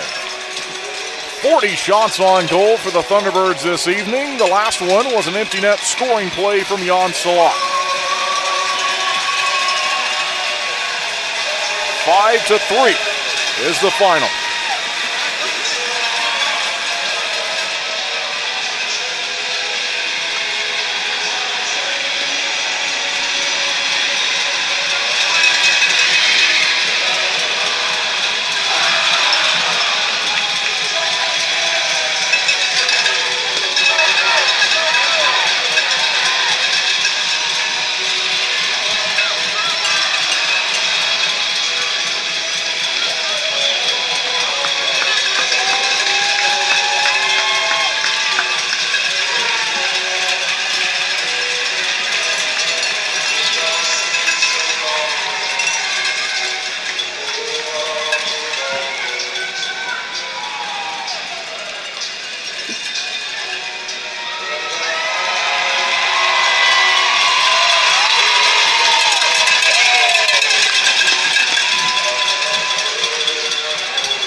And so there we have it, the 3 stars of the game, presented by Atrium Health, Wake Forest Baptist, Zach White. No doubt the first star of tonight's game with the hat trick, the first one of the season by a Thunderbirds player, and a great start here to the weekend as he had the interview there with JJ at the end. And the Thunderbirds fans will head home happy this evening. And a lot of good things come from tonight's game, but I think the message to the players from head coach Steve Harrison will be certainly to try to carry over a lot of what we saw tonight, maybe clean some things up, but go for 2 wins on a weekend, which this team has not yet done this season, and we'll see if they can accomplish that for the first time this year when we are back on the air tomorrow. But we will have the post-game show for you on the way following tonight's win and a final score of 4-3 for this team, as the Thunderbirds went up by 2 a couple of times, and 5-3, as we will try to read our handwriting up here in the press box. So a 5-3 final for tonight's game, but they had the 2 two-goal leads, the one at 2-0 and then the one at 4-2. IceCats cut it down to 4-3 there late, and then the empty netter from Jan Salak for the 5-3 final this evening. So we'll step aside. This will be a quick break. If you want to tune in for the post-game show, it'll be about the same time as a typical media timeout, which is around 90 seconds. So we'll step aside for that, and then we'll come back for the post-game show to recap tonight's game and look forward to tomorrow. Thanks, everyone, for tuning in tonight. Post-game show on the way. It's a 5-3 win for the Thunderbirds. 2 pillows, endless possibilities. At Cotton & Crate, we make it easy to refresh your home season after season. Our 18x18 and 12x20 pillow sizes pair perfectly with our seasonal collections of interchangeable covers, so you can refresh your style anytime without cluttering up your closet.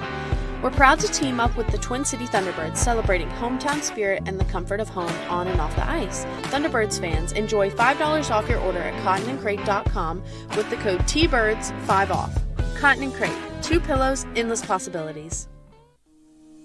Maple Chase Golf and Country Club offers the best in recreational amenities in the Triad.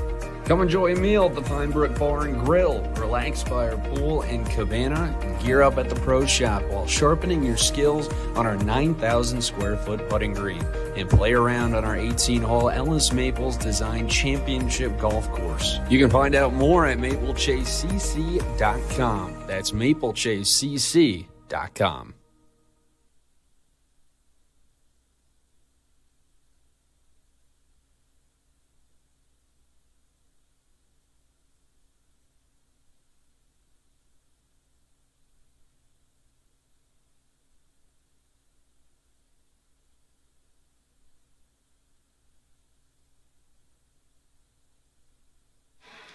And welcome back live inside the Winston-Salem Fairgrounds Arena. Kendall Grayson with you for the postgame show after another Twin City Thunderbirds victory. This one is win number 4 on the 2025-2026 regular season campaign. The 4th win on home ice.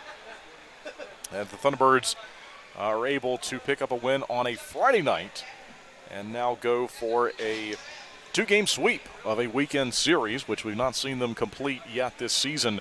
And I think what's important to note as well is a team that's right in front of them in the standings in the Continental Division. And so these points, although it's early in the 11th game, and tomorrow will be the 12th game of the season, although it's early, these are important points that are up for grabs. The Thunderbirds cannot catch the IceCats tomorrow, but if they win, that would bring them to 15 points, and the IceCats would still have 16. So they would have a 7-point deficit that they bring all the way back to just 1 point here on the weekend. So it's critical games early in the year with a team that's in front of them in the standings. Thunderbirds are tied with Biloxi with 9 points, and we'll have a look at the out-of-town scoreboard report as we always do. Biloxi has lost tonight, and so now the Thunderbirds will jump the Biloxi Breakers and go into 5th place by themselves in the Continental Division standing. So here's what this one looked like tonight on the score sheet. And so we'll take a look at this 5-3 final. Shots on goal were 40-28. And unless they've made another update, and they have. So it's 41 now, 28, as we check the score sheet here in the postgame show.